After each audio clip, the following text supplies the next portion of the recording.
gosh. Oh my gosh. Elf's about to show skyrocketing growth rates. You can't get another Elf. It's not like they get another Elf where it's like, oh, you know, there's this other cosmetics company right here I can invest into that's growing. Look at this stock. It doesn't matter that the Nasdaq's going down. This stock is like, I'm playing my own game out here. Now up $150,000 on Celsius stock. Unbelievable. It's drama, man. It is big drama. But the gains can be insane. Tesla was like a 2,000% gainer. It took ridiculous profits in Tesla over the years. You look at that balance sheet, it's insane. Loaded with cash to the sky. And, you know, no debt on that balance sheet. The road to what I believe is $1 trillion market cap next 2 to 3 years. These companies have almost infinite resources. The money just keeps pouring in. The money's not going to stop pouring in. The economy can get a little better, it can get a little worse, it can stay around here, and the money's just going to keep pouring in. Outside of a colossal recession, is Meta going to be making way more money or way less money 3 years from now than today? Way more money. Is Microsoft going to be making way more money 3 years from now or way less money? Way more money. What about Google? A major, severe correction might last 3 to 6 months, right? And a crash lasts usually 1 to 2 years. Big, and you just buy right through that the whole time. Cava, you got to be flipping my flapjacks or flipping a pita right on the floor if you didn't buy that 2022 dip. Like, I don't know what to tell you. Like, what a golden opportunity. That was literally a lifetime opportunity. The 2022 crash in tech stocks was a lifetime opportunity. You will not get it again. Even in the next stock market crash. Don't ever let your politics dictate whether you invest in the stock market or not. It's a silly game. Ask anybody who's ever achieved any sort of meaningful wealth in this world, and every single one will tell you that. You got to be flipping my flapjacks, folks. We have some stocks just continuing to make insane moves here. Celsius Holdings, look at this one here today. Closed over $60 a share, now up 150% on this one, up $147,000. Congratulations, anyone out there who holds Celsius Holdings. This stock is unbelievable. Up almost another 7% here today, up $15,000. Wow. You're looking at ELF, continue to make another huge move, another 6% plus move here today. This stock was $93 when their earnings came out. People panic sold this one all the way down to 93. You know how long ago that was? Less than 2 weeks ago. Less than 2 weeks ago, people were willing to sell at 93. Now people are willing to buy at 123. And nothing fundamentally with the company has changed in this, since that day. Like, we had already known the earnings and everything, and yet people are willing to pay another 30% premium versus where they were panic selling out of. Unbelievable. And think about this a little bigger, right? You see a 30% move like that. That's what people usually hope to make in 2+ years. 2+ years in an index fund. And ELF has given you that in less than 2 weeks. Unbelievable. SoFi continues to show momentum. This stock closing well over $24, up another 2% here today. Now we're up 191% on SoFi shares, up $79,000. Meta, on the other hand, hey, Meta, this is not allowed, okay? Meta went down here today, down 2%. 3 core subjects I want to speak about in today's video. The first one is I want to talk about Celsius, SoFi, ELF. What's going on with these stocks? Where are these stocks headed next? Okay, these ones are just continue to show momentum. When is it going to end? Where are they headed next? We'll speak about that in this video. Meta, is the run over in regards to Meta? That stock has been on a great streak. Is the run over? We'll speak about that in this video and what's going on with Meta stock. And a third thing we'll talk about in this video is hedge season has started for me. I just placed my first hedge position, in a long time. Basically, and we'll talk about why I went ahead and did that. I think that's an important subject to talk about. I'm away again. I'm not in Vegas again. I'm just doing a quick trip to Arizona right now. We have a family member that is in the hospital, so wanted to go visit them, see how they were doing, all those sorts of things. So we just made a quick trip to Arizona. So it's not a long trip like the past ones where I was gone for 2+ weeks. Okay, listen. 6-month chart of Celsius. The stock has gone up 166%. in 6 months. I mean, it feels like 6 months goes by in a snap of fingers. It's like, oh my gosh, right? And 166%, that's ridiculous. When you consider, right, it's done that in 6 months. If you're in an index fund, you would hope to make 167% over probably 10 or 15 years in an index fund. And Celsius is giving you that return in 6 months? That's insane, right? So the question you have to ask yourself, okay, a stock like this just gave you 10 to 15 years worth of index fund gains in a 6-month span.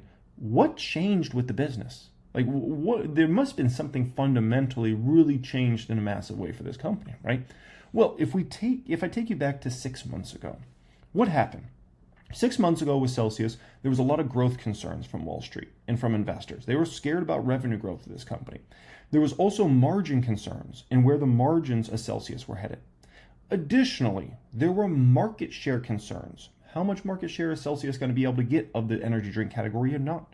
Additionally, there was Pepsi deal concerns as well. From when they did the Pepsi deal, Pepsi ordered way too much inventory. They boosted the numbers way up, way too high in 2023. So it was all those questions about that, okay? And then additionally, there was energy drink category concerns as well, because we saw some negative data in regards to the energy drink category. So it was like you just had an onslaught of all these things going like negative against Celsius in regards to people viewing the stock, right?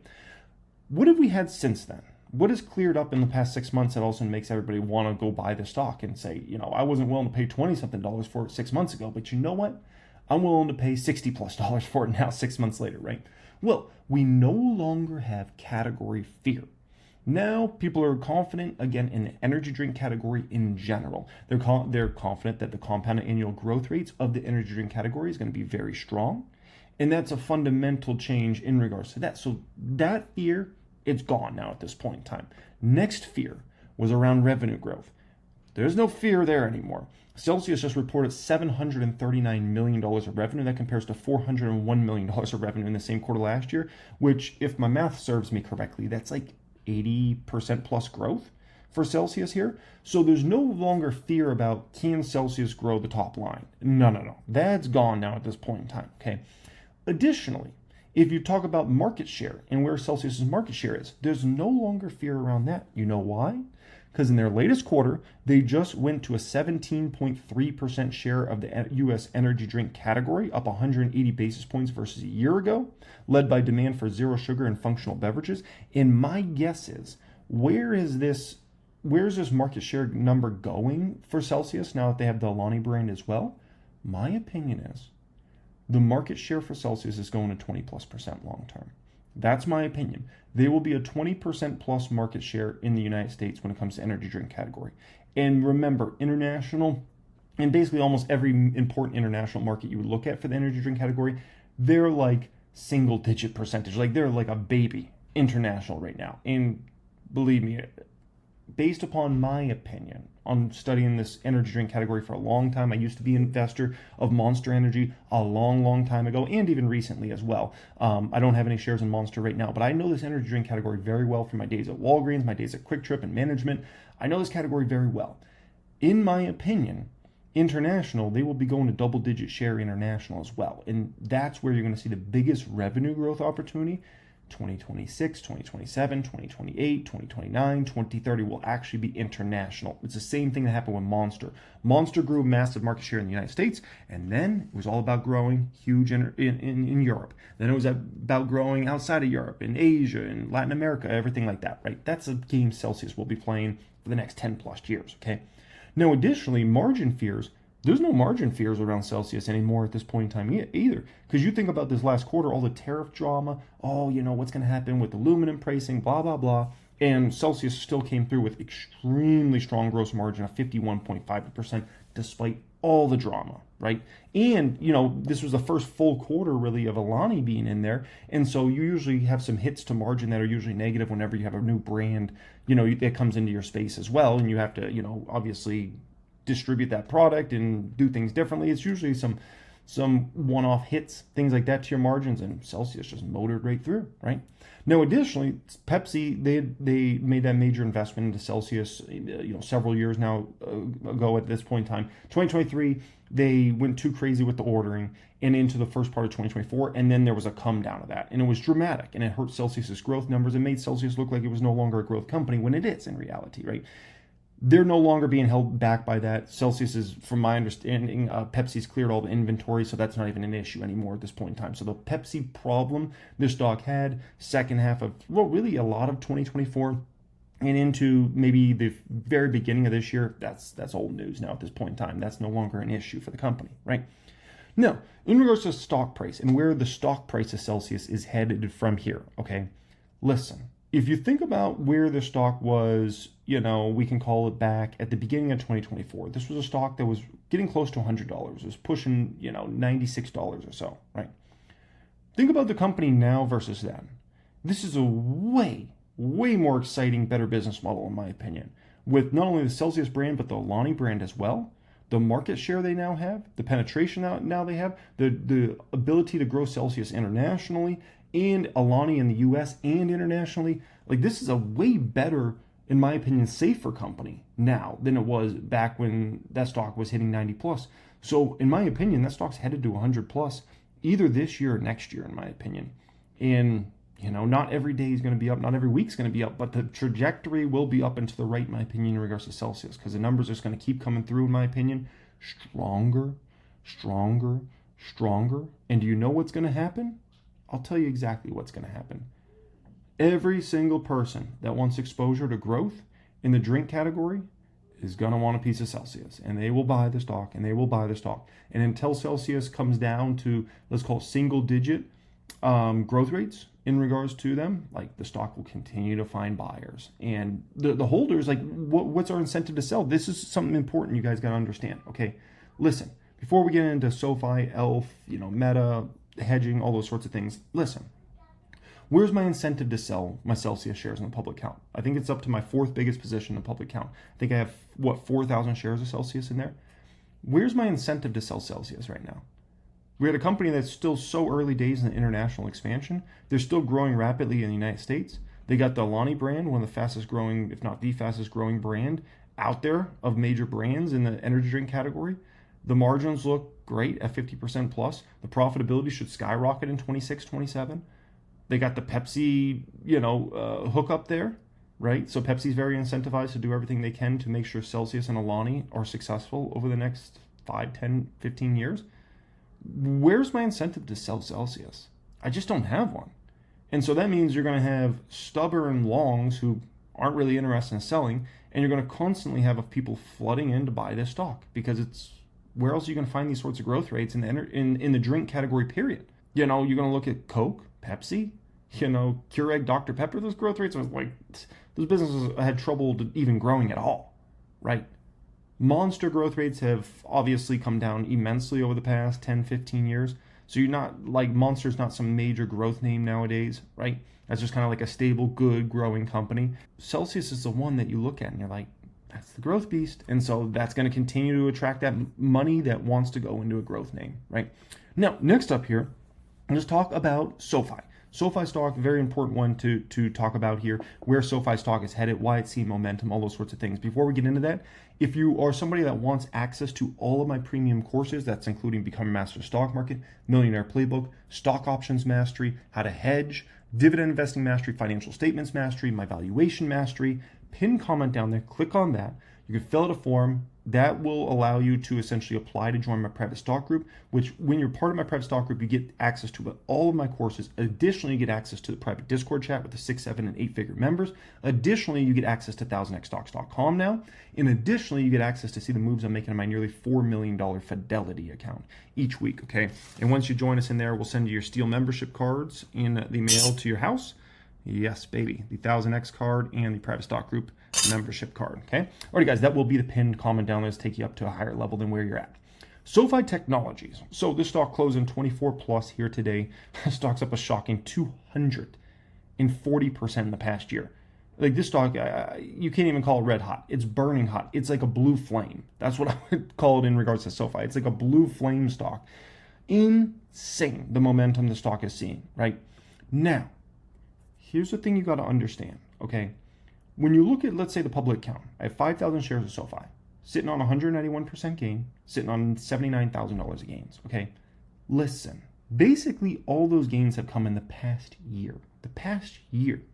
So this is still early in regards to the move for SoFi. Like, when you're talking about great growth stocks, they don't make a 1-year move. They usually make 3 to 5 year moves at a particular time. And then they take a breather, or they go through some sort of short-term crash, something like that. This stock's only really been red hot like this, well, not red hot, blue hot like this for a year. And so, once again, usually great growth companies put together several years of a major stock price move. For instance, if you look at Palantir, which I'm up 2,272% on, right? That's a several year move. Palantir bottomed Q4 2022 and started to head up from there, right? And Palantir bottomed, it was like, oh gosh, Palantir, I think it was $5 or $6 at the bottom, right? Then it showed momentum and made a big run to 20. Then it made a big run up to the kind of the $50 level, right? From there, it made a big run up to the $80 to $100 level. And from there, it made a big run all the way up to 180 plus where it topped at recently, right? That's a several year move. That's what great growth companies do. So if you think SoFi is in the early innings of a major growth cycle, we still probably got another year, if not 2 years, of SoFi stock price momentum before we'll have a major slowdown and a, potentially a crash in the stock. Then that's just natural what happens, right? Like maybe SoFi runs to $60, right? And then has a crash down to 40. It's not crazy to imagine. Like this happens all the time with great growth stocks, right? Now, in regards to SoFi here, right? The thing you want to understand, betting on SoFi is like trying to bet on the next JP Morgan, right? Where if you think about how dominant JP Morgan is in the marketplace, how big that company is, people are fully convinced that SoFi has an opportunity to be the next JP Morgan for the next, 10, 20 years.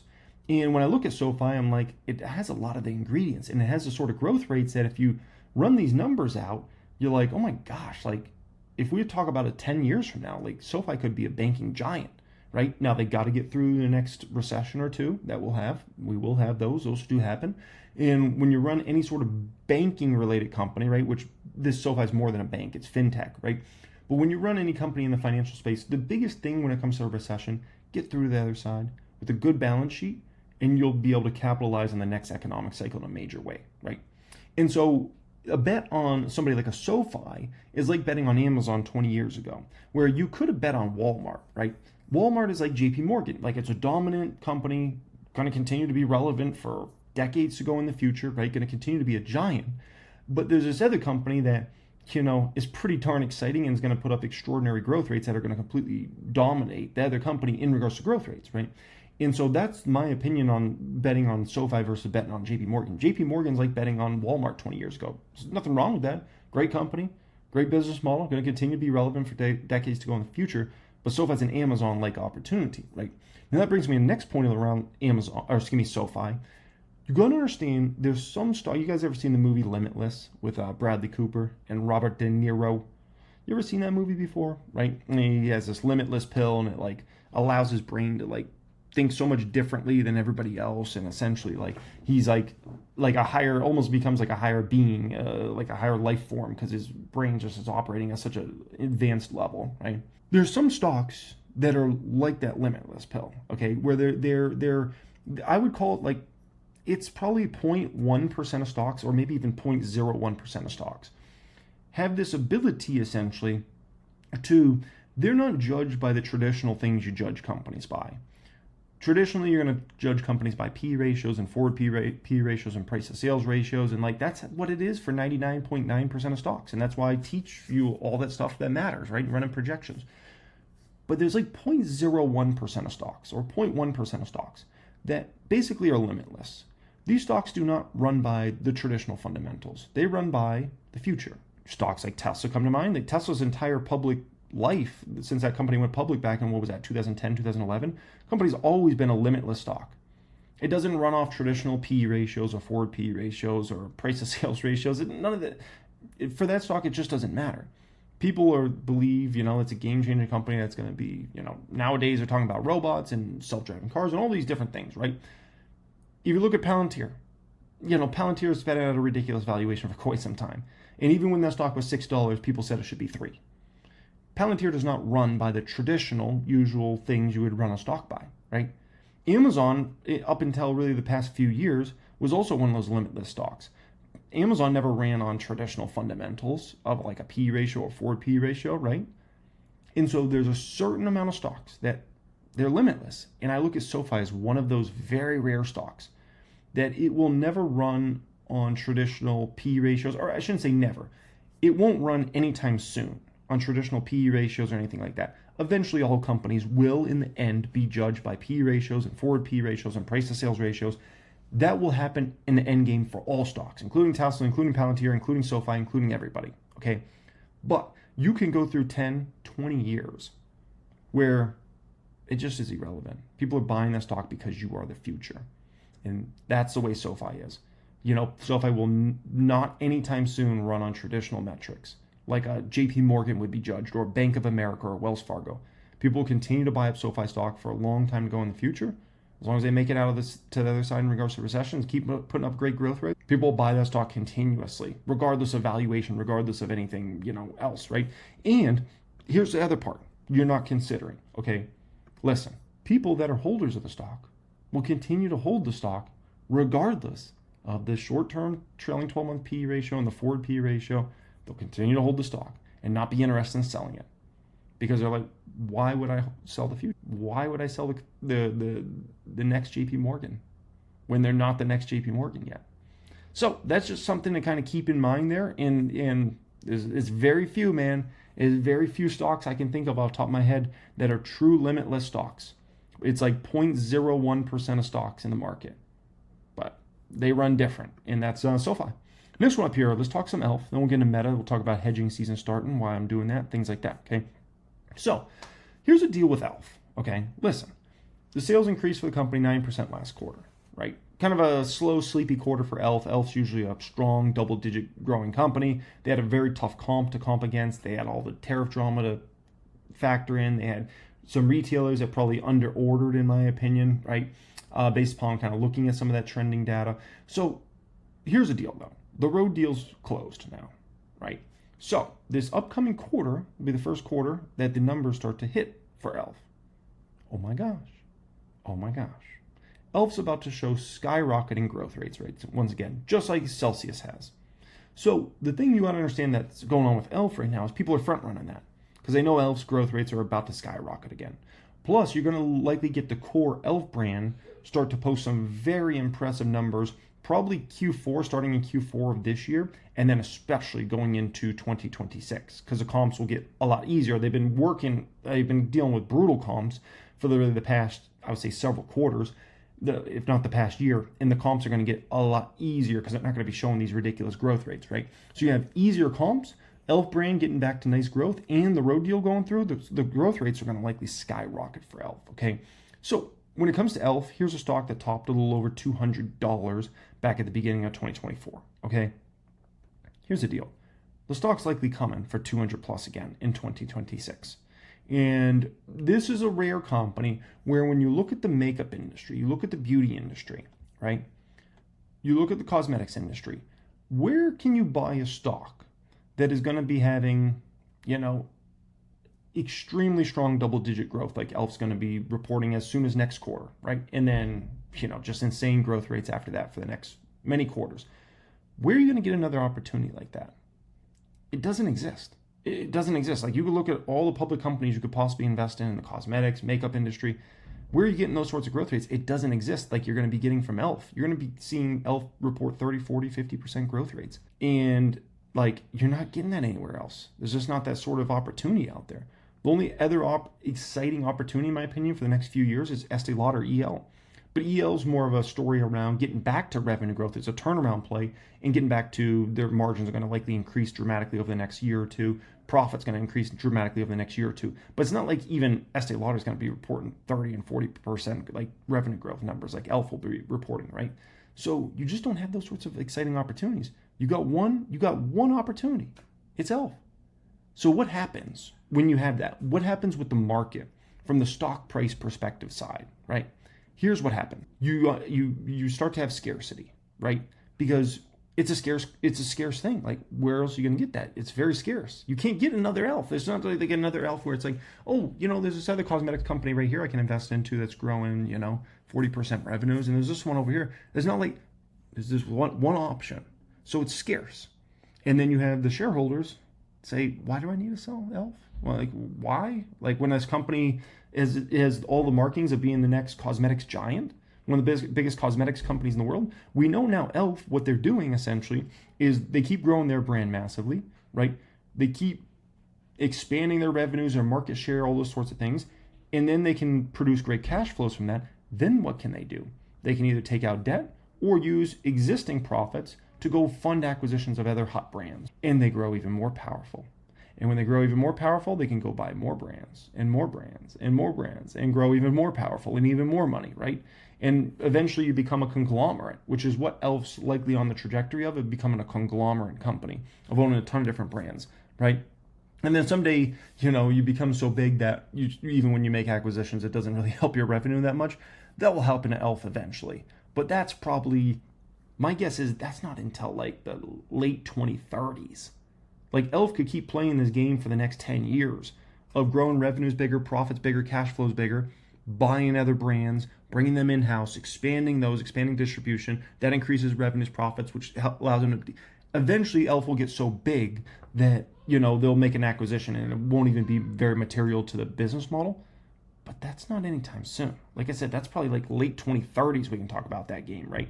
And by that time, like Elf, who knows how big the company is? It's probably, it could be a $50 billion company by that particular time, if not bigger, right? So Elf's likely on this way to 200 plus, probably 2026. But it's possible it could hit it this year, but I don't know. We'll see. Okay. Next up here is I'm running over in regards to Meta, and then we'll talk about hedging season starting, okay? So Meta, here's a deal. Everybody's freaking out over this today. Oh, Zuckerberg's reorganizing the AI team again. They think that means like Meta's doomed. Like it's not good that they're doing that, right? And I could understand people looking at it that way, but listen. Okay, I wouldn't necessarily view it as bad. Like Zuckerberg understands how to build products very successfully and services very successfully. So if he sees something not quite being as good as it could be, he's going to continue to reshuffle. Like he's doing this all the time in the company. Like Meta's always in the news because they laid off a certain amount of workers, or they're reshuffling this or reshuffling that. This is what Zuckerberg does. If he sees something not as good as it could be, he makes a switch. And that's the magic. And that's how you build a multi-trillion-dollar company in a matter of, like, Meta's not even an old company. Like, think about this. Meta was created, in a dorm room, how many years ago? 20? A little over 20 years ago? And it's almost around a $2 trillion market cap? Like, come on, man. And so, I was talking with a friend recently about, like, Elon Musk, right? And I was showing him, like, how insane, like, his XAI company is now. In some of that, like, Grok and whatnot, how smart it's getting and intelligent. I'm like, this is incredible, right?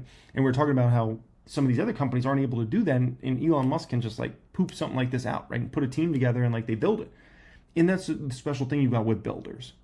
Guys like this, they understand like they're working on like a whole different like brain wavelength. Like it's ridiculous. Like they're just the way they think and can conceptualize like how to create a team to go build this thing and like do it now with a small team. And big companies can't conceive this because the issue is big companies, a lot of times, are not run by founders anymore at that particular time. They're run by executives. An executive thinks totally different than a founder, right? And especially these founders that at the end of the day, they end up owning multiple businesses and creating all these great things.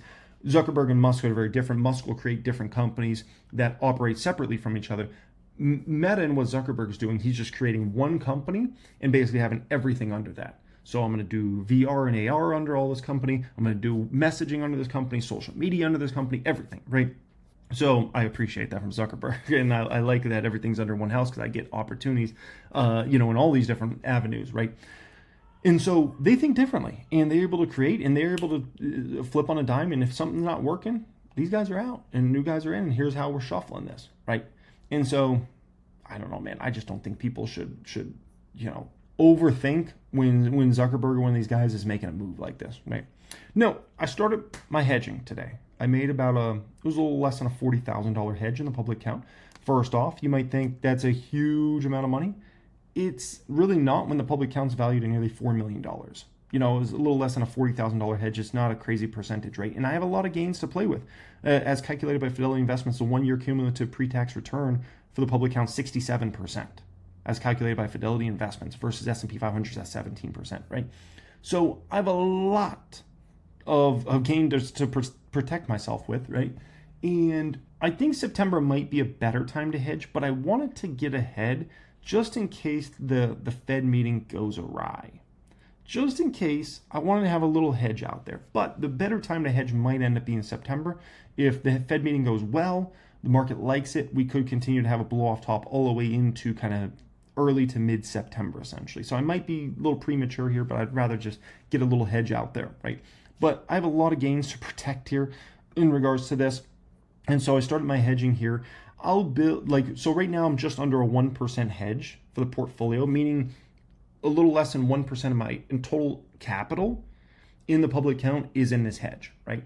I would like to take that, especially if the market has some sort of blow off top situation, throughout September.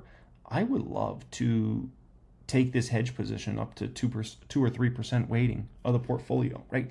I have so many great long stocks that a 2 to 3% weighting is nothing. You have to worry about that 2 to 3% if you're under a very low percentage gains. Like if you have trouble getting returns in the market and you get like 5% a year, 10% a year, you can't afford to hedge 2 to 3% of your portfolio. But when you're getting like 60% returns and like these insane amounts, you got the wiggle room to hedge, right? And I've been very successful with hedging. If you look at all my hedges I had in the public account earlier this year, all ended up super profitable. And I cashed those. I cashed them all too early. I could have made more money if I held them for longer, but I got an opportunity to make great money. And so with this new hedge I did, right? And everybody in the public account, everybody in my private stock group can see what hedge that is and what stock it is I'm betting against essentially and the strike price and everything like that, right? But the thing you got to understand is if the hedge doesn't go well and, doesn't work out, that's fine. Like it's okay. And if it does work out, I'm going to probably, my guess is 2x to 4x my money in the next few months. It's a great risk reward profile. I'm not risking the farm, and the return on the other side, if I'm right on this, is huge. And I get to protect my portfolio. And if I'm wrong on this, it's not just about, I'm not going to lose that much, but additionally, like good chance my long positions will beast. And let's say I risk 40,000 or let's say I risk 80,000. The money I'll make on the long side, if the market continues to go beast and that stock continues to go up as well, I'll probably end up making, $500,000 in long gains. So, okay, I lost 80,000 on my hedge, but I made $500,000 in long gains. Like, I'll take that every time. Like, $420,000 of extra profits, I'll gladly take that. And so, I think that's kind of important. But this hedging game, like, this isn't for everybody. Like, this is higher level stuff. This is usually you have to worry about stuff like this when you have multi-million dollars in the market. If you've got a $5,000 portfolio, does it make sense to try to hedge? No, that's silly. Like if you got a $50,000 portfolio, like is it worth even trying to hedge? No. Like your best bet is income over expenses, continue to build your long positions. When you've got portfolios of many, many millions of dollars, it can make sense to hedge. And if you know the proper timing and whatnot, it can be very, very handsome. Like I said, I'm probably a little early here, and that's okay. But if I'm not, it's going to be very profitable very fast. And I like to take, the thing is with these, I don't hold them forever. Like if I get a chance to make a huge profit on this, I'm gone in regards to my hedge, right? But we got to be honest, the NASDAQ's made an insane move since that Q4 bottom. The NASDAQ's up almost 110%, right? So at some point in time, we'll have a major break. And even on this run we've had since April, I mean, gosh, it's up nearly in a straight line. Eventually that will break and we'll head to the downside and the public count will get hit. And that's where hedges can come in play, right? My timing might not be perfect, but we'll find out shortly. And we'll find out over the next few months, right? And it's all good. All right, guys, appreciate you joining me. As always, thanks so much for being here. Once again, if you're looking to apply to my private stock group, private wealth group, you can access 1000xstocks.com. See the moves I'm making in my public account, including the hedge I made here today, the buys I make every single week, the sells, all that good stuff, plus exclusive weekly videos for me. That will be the pinned comment down there. I even recorded my for my private stock group today, a video that goes all into the move, why I did it, how I'm looking at this. Like those videos can be very valuable to kind of learn my thinking and my thought process around something like this from somebody like myself that's been doing this game for now, 17 years? Those videos can come in handy, and it's covering a lot of minute details that sometimes might not be the most exciting for YouTube, but they're very exciting, when you're, in a group like that. All right, guys, appreciate you. Much love as always, and have a great day. Holy smokers, folks, we have some important things to get into in this video here today. Public account, man, I knew this was going to happen. I wanted that $4 million number so bad, and went to the high 3.9s a week or two ago, and then ever since then, it's kind of been down, down, down. I knew this was going to happen. Every time you really want something like that, like, I want to hit that next level, always just teases you, and I knew it was going to happen, man. Sure enough, that's what's going on here, okay? Now, the NASDAQ's also gotten shaky. It's getting a little worried, and it's like, what's going on here with the NASDAQ? Well, why is all of a sudden there's this, shakiness in regards to the market, right? Something that's not shaky is Celsius Holdings. Look at this stock. It doesn't matter that the NASDAQ's going down. This stock is like, I'm playing my own game out here. Now up $150,000 on Celsius stock. Unbelievable. Shows another major momentum today, about 2.5% move when the NASDAQ and S&P 500 is down. EL stock. So this stock was down for me here today, down about $5,800. We're up about $30,000 on the investment in total as of right now. They reported earnings this morning. A lot of people asking me, are you happy, Jeremy? Are you not happy? Are you worried? Are you excited? Like, what's the feeling in regards to that, right? Now, the last time I did a video on the main channel, I discussed that I made a new hedge in the market. Now, I didn't know there was going to be so much interest in regards to me making this new hedge in the market and betting against a stock, essentially. But the amount of comments I saw in regards to this was pretty extensive. Like, I have a feeling the hedge was against Palantir, but I'm not in the private group, so I don't know, right? Because obviously it was a move in the private group, so everybody got to see the hedge. I saw a comment like this: what do you guys think the hedge is? I'd imagine it's Palantir, but I could be wrong. This person thought it was VIX calls, right? Somebody thought I hedged against Hood. It was fascinating, right? I posted on X today, said, should I ever reveal my hedge if this gets a lot of likes and comments? And it's crazy, 28,000 views, right? Versus 160,000, almost matched the same amount of comments. I'm like, oh my gosh, so apparently people want to hear about this hedge I have in the market, right? So there's going to be 3 core things we discuss in today's video, folks, okay? First up, what's going on with this market? Where are we headed from here? The overall market, okay? I'm going to share my opinions and perspectives there and what's actually happening, okay? Second, Estee Lauder earnings, EL stock, right? This is now a pretty big investment for me in the public account, and I own shares in other portfolios as well. Where do I see that stock 3 years from now? What's going on with the business model, okay? And the third thing we'll get into in this video here today is this hedge. We'll talk about what stock it is and why that specific stock and what's the angle here, because it's got to have an angle, right? And I'll explain that in this video here today. If you want to subscribe to the channel, you can certainly subscribe. I believe we're at, 880,000 subscribers now, so appreciate y'all for being here. If you want access to all of my premium courses, Become Master Stock Market course, Millionaire Playbook course, Stock Options Mastery, Dividend Investing Mastery, my Valuation Mastery, access to my private Discord chat, exclusive weekly videos from me, 1000xstocks.com, all that stuff. Pin comment down there, click on that, fill out a form. Let's get you to a higher level than where you're at, okay? Alrighty, let's talk about this stock market. Listen, at the lows today, the market, the NASDAQ that is, was down over 3.5% just kind of in the past 4 trading days, right? So the NASDAQ getting a little shaky here, right? And you can see some of these kind of stair-step down moves, like definitely some shakiness in regards to NASDAQ. And you got to ask yourself, what's going on here? Like, why all of a sudden, is the NASDAQ getting shaky and scared like this, right? So here's what you got to understand. Jerome Powell is speaking on Friday morning. Now, there's a lot of interesting points. A lot of times he doesn't speak in the morning. He usually speaks in the afternoon. Secondly, this is on a Friday. Doesn't usually speak on a Friday. A lot of times you'll see a Fed press conference, Jerome Powell speak on Tuesday, Wednesday, Thursday, something like that. Friday, extremely rare, okay? Additionally, to add even more craziness to this is a Jackson Hole meeting. Now, Jackson Hole meeting used to be, kind of a sleepy event in regards to the Federal Reserve. People didn't expect much, but all that really changed in 2022 with Jerome Powell's speech in 2022, which really let folks know he was very serious about upping interest rates and really battling inflation. And that was a whole situation for the market to go through at that particular time, right?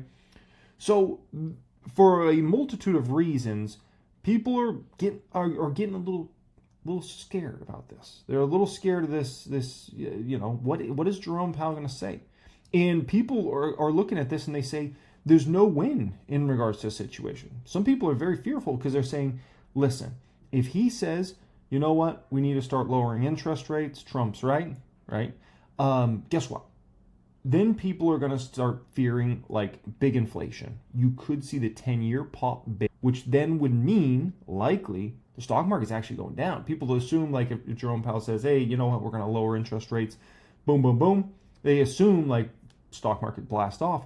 It's very plausible that initially the 10-year could spike and the market could go down significantly. It's just, if the high level talks from a lot of these Wall Streeters that you're not going to see really talked about out there, that's going on right now, okay? Additionally, you could say, okay, he basically says, you know what, we're looking at all the data, it doesn't show we should cut right now. I'm sure maybe eventually we'll cut, but it's not right now, right? that could lead the market to say, oh my gosh, interest rates still aren't coming, right? There's going to be even more drama with Trump and the Fed and the big fight, and what's going to happen here? Is he going to crash the economy? Oh my gosh, right?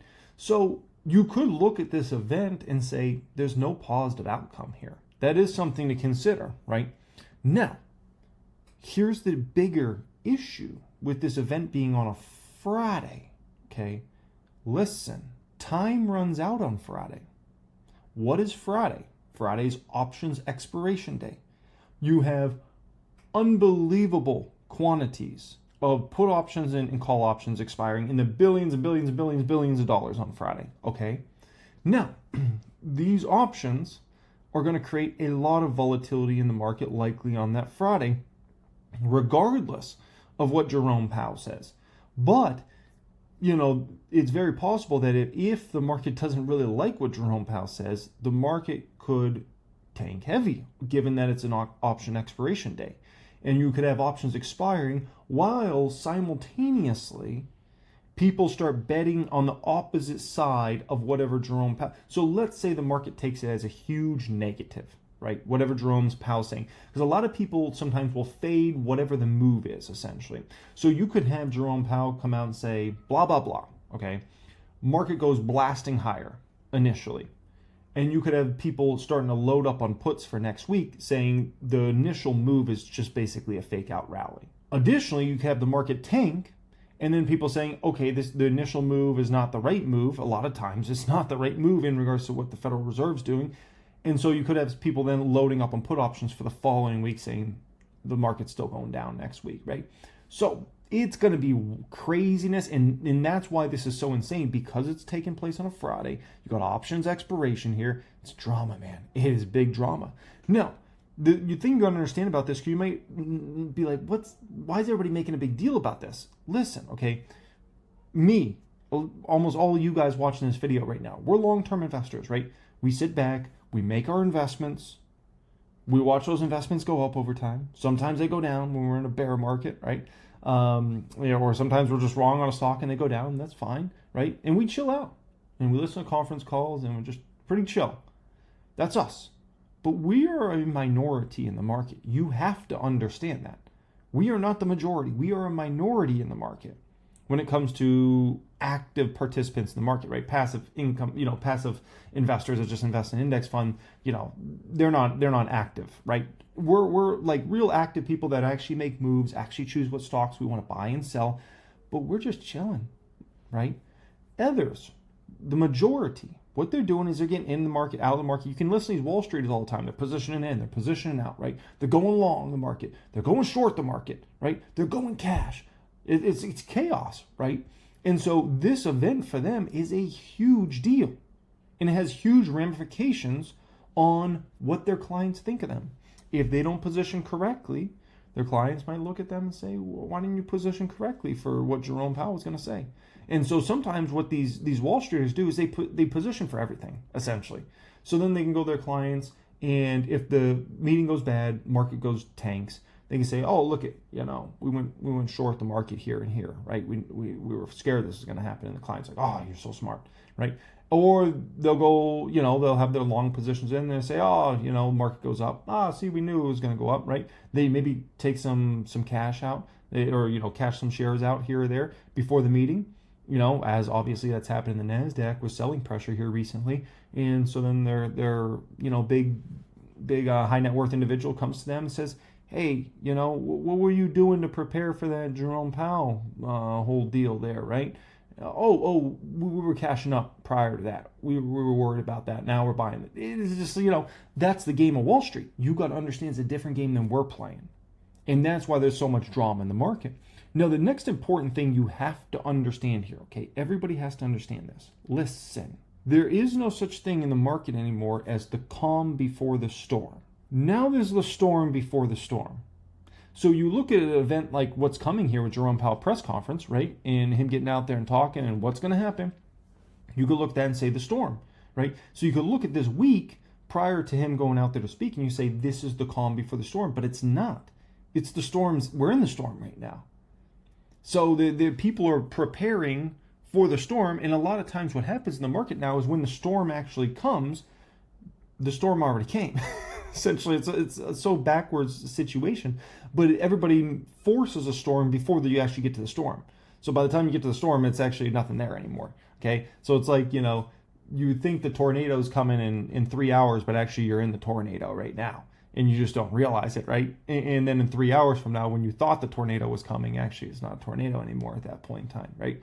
Because there was so much volatility between that, event and when it actually happened there. So that's what you got to understand in regards to this whole market dynamic, what's actually occurring, why the market's getting so shaky, the positioning, why Friday matters so much. I hope you guys got a lot of value out of that portion right there. Okay, listen, next up here, Estee Lauder EL stock. So stock up over $30,000 on the public count, $5,800 down today though on that one, right? So we lost some gains in regards to that one. That does not include dividends received from the stocks. It is a dividend payer. So what's the deal with Estee Lauder EL, right? I really like this company. They own a lot of the best brands in the cosmetics industry. If you look at their brands, there's so many of the high-end brands they own, okay? So you understand the game and the guide, okay? So the game, the company provided a financial outlook for its fiscal year 2026 because now they're moving into their fiscal year 2026. You got to understand that about Estee Lauder. All companies have their fiscal year at like a different point. And so now Estee Lauder is moving into their fiscal year 2026, okay? They're projecting earnings per share to range between $1.90 and $2.10, so we can call it $2 at the midpoint, well above analyst consensus estimates of $1.48. Now, my opinion is the $2 midpoint there is low. I think that's actually very low. Based upon how I see revenue coming back in the fiscal year, I think it's a low number. And based upon some of the profitability trends I'll show you in just a minute from cost-cutting measures, I think it's actually really, really low. Company expects sales to reach between $14.61 billion and just over $15 billion, which was also quite a bit ahead of where analysts were at. So their midpoint here for Estee Lauder is around, we can call it $14.8 million roughly, or $14.8 billion roughly, right? And analysts are about 14.3. So Estee Lauder is about 500 million ahead of analyst forecast here for their fiscal year. So that's definitely positive. And I think this is a huge part of why the stock ended up bouncing back as the trading date went along today, right? Now, in its fiscal 2026 guidance, Estee Lauder has reflected several key assumptions. The company anticipates global prestige beauty growth to fall between 2 and 3%. Additionally, Estee Lauder plans to implement stricter inventory controls and a substantial reduction in discounts to better align retail and net sales growth. Now, this is where things get really interesting, okay? In regards to China. Listen to Estee Lauder in China, okay? In terms of regional performance, Estee Lauder is forecasting mid-single-digit growth in mainland China, signaling early signs of market stabilization. The company also expects a modest recovery in its global travel retail business, particularly in the first half of fiscal year 2026, which would be the next couple quarters here, driven by improved shipment levels in Asia travel retail. However, the company cautions the volatility in the sector, including weak conversion rates, could temper overall performance. Cover your bases. Excluding mainland China, Estee Lauder is projecting low single-digit growth in most other markets, with year-over-year growth rates improving compared to fiscal year 2025. For the first quarter of fiscal year 2026, the company expects low single-digit decline to slightly positive growth. That's for the first quarter.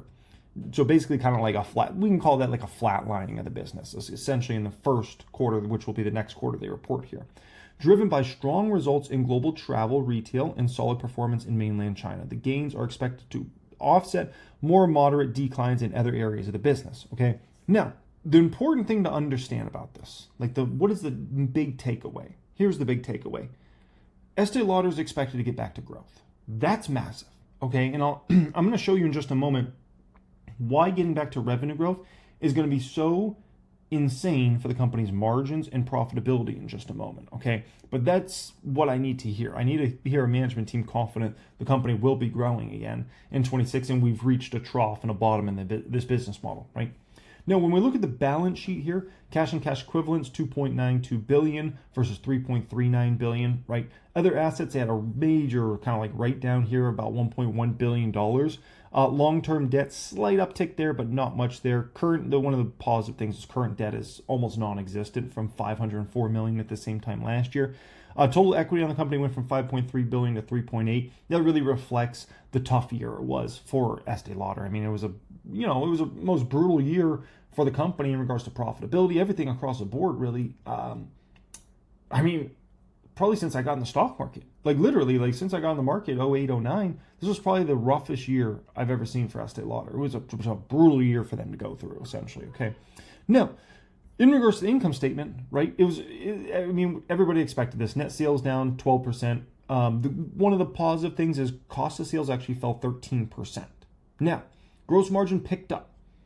Guys, gross margin just went up with net sales down 12%. What do you think's about to happen to gross margin and the margins in general of this company as they start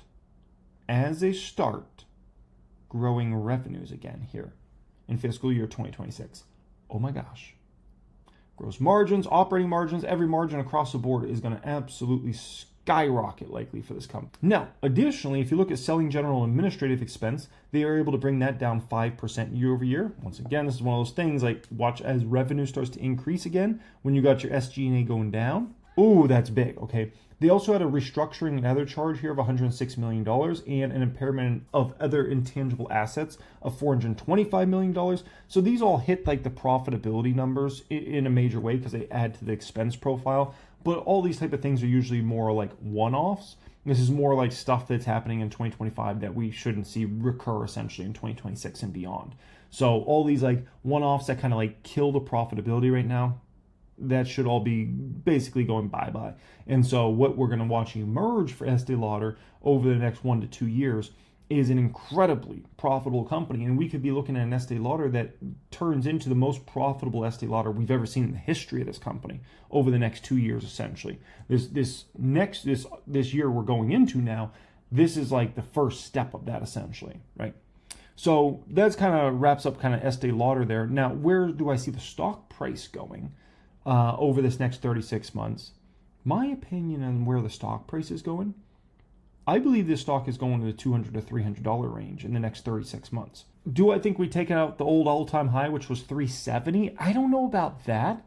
It's possible, but I'm not going to get that confident in Estee Lauder yet. Okay, I got to see a lot more revenue growth. I got to see them if I could see them get back to strong double-digit revenue growth, that would give me the confidence to actually think the stock's probably going 370.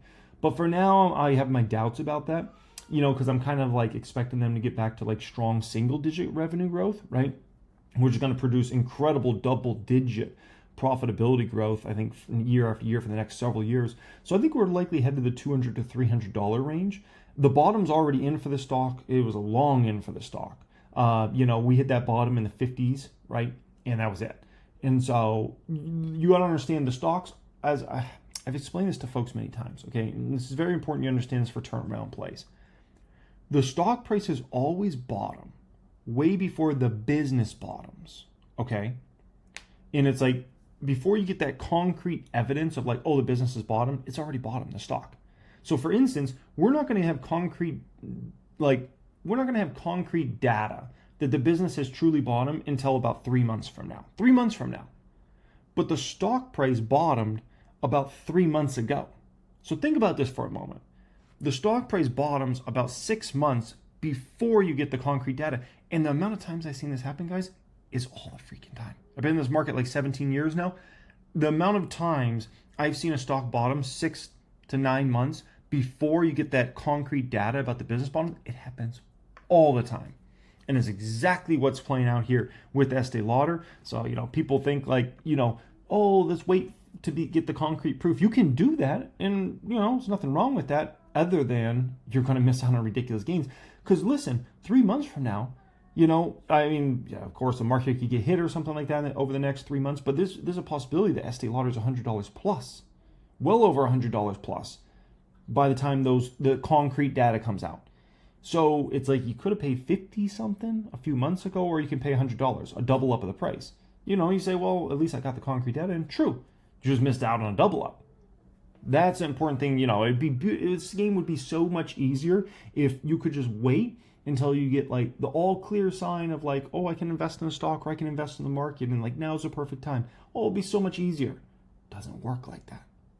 It doesn't work like that. You've got to be able to forecast things that are going to happen in the future likely, right? And then place bets. Okay, now that brings me to Nike. Estee Lauder reminds me so much of Nike. So much of Nike. Like both these companies remind me so much of each other. The stages they're at and their turnaround plays and everything like that, man. And I think we'll be fast forward 24, 36 months from now, even 12 months from now, and people will look back at Estee Lauder and Nike and be like, we should have placed some chips out there on the table on those two brands. Like, you don't want to go against those two brands. Anybody that's gone against those two brands, over the past 4 or 5 decades came up on the wrong side of that. And I think this is going to be exactly the situation. People are doubting Estee Lauder, people are doubting Nike. And I think even within 12 months, they'll be looking back and be like, dang, man, we could have got Nike at what price? We could have got Estee Lauder at what price? Like, why did we stay on the sideline? Okay. Alrighty, next up here, let's talk some hedges. So first off, it's kind of surprising to me how much interest there was in this hedge here. And the reason being is I'm not known as like a big like hedge guy, right? Like people know me because they're like, oh, he's got a ton of successful investments, right? He's had all these stocks that, end up booming hundreds of percent or thousands of percent. And, he teaches a lot of that stuff and how to find those type of opportunities in the market. Like that's how people know me. It's not like I'm known as like, oh, he's like a Michael Burry. Like he's a genius betting against the market. Like, no. So I was just surprised there was this much interest. But I will say I've done pretty dang well with my hedges this year so far. So I had some hedges kind of at the beginning of this year, right? And all 3 of them printed money in the public account from being actually relatively small hedges. This Costco put option made $9,500 profit on that one. And that was on a cost basis of only $14,000. Toll Brothers was a $10,000 cost basis and made $7,800 on that. And then Walmart was a $13,000 position, made $7,300. So we've had 3 banger hedges, okay? And my hope is we're going to have a 4th banger hedge in regards to this matter, right? And yeah, we shall see here. There's an important point I make, by the way, before we get into the hedge. Listen, everybody's got to understand this about my hedges. I do them for protection. I'm protecting myself against downside in the market, right? That's why I really do a hedge. Now, I want to find an opportunity in regards to usually an individual stock that is really compelling, that I think that stock could go down a lot. And so I'm kind of playing it 2 sides, but it's really for protection for the portfolio. And I'm usually doing it sizing wise. Sometimes I can go, less than 1% of the portfolio. Sometimes I could go even 2 or 3% position sizing. This is a little less than a 1% protection here, but it's for protection, right? Now, side note here, guys, I might need to sell Adobe stock. I'll be honest with you guys. No, I'm like, so I typed in, this is Adobe's new Firefly product. I said, make a modern glass mansion surrounded by guards in suits, right? So this is an AI related image here. And it was like, I looked over the image for like 10 seconds and I found like just so many things wrong with that, right? First off, is this a demon? Is this a demon? What's going on with this guy? Oh my gosh. I told it to make me a modern mansion. What is this? This looks like a little like what is this? A New York City apartment? Come on, man. What is going on with this dude? Oh my gosh. And then, is this man Jesus? Man's walking on water. What in the world? Oh my gosh. Unbelievable. So anyways, Adobe, we got some work to do, okay? Alright guys, so the hedge I did, and then why I did it, is a company named Duolingo. Little Dingo. Okay, Duolingo, Little Dingo. So what I went ahead and did here is I hedged against the stock. It was right around $38,000 hedge, roughly. Okay, so a little less than 1% of the public account weighting. Nothing crazy. So far already up 27% on that in like 2 days. So already total gain on that one, $10,266.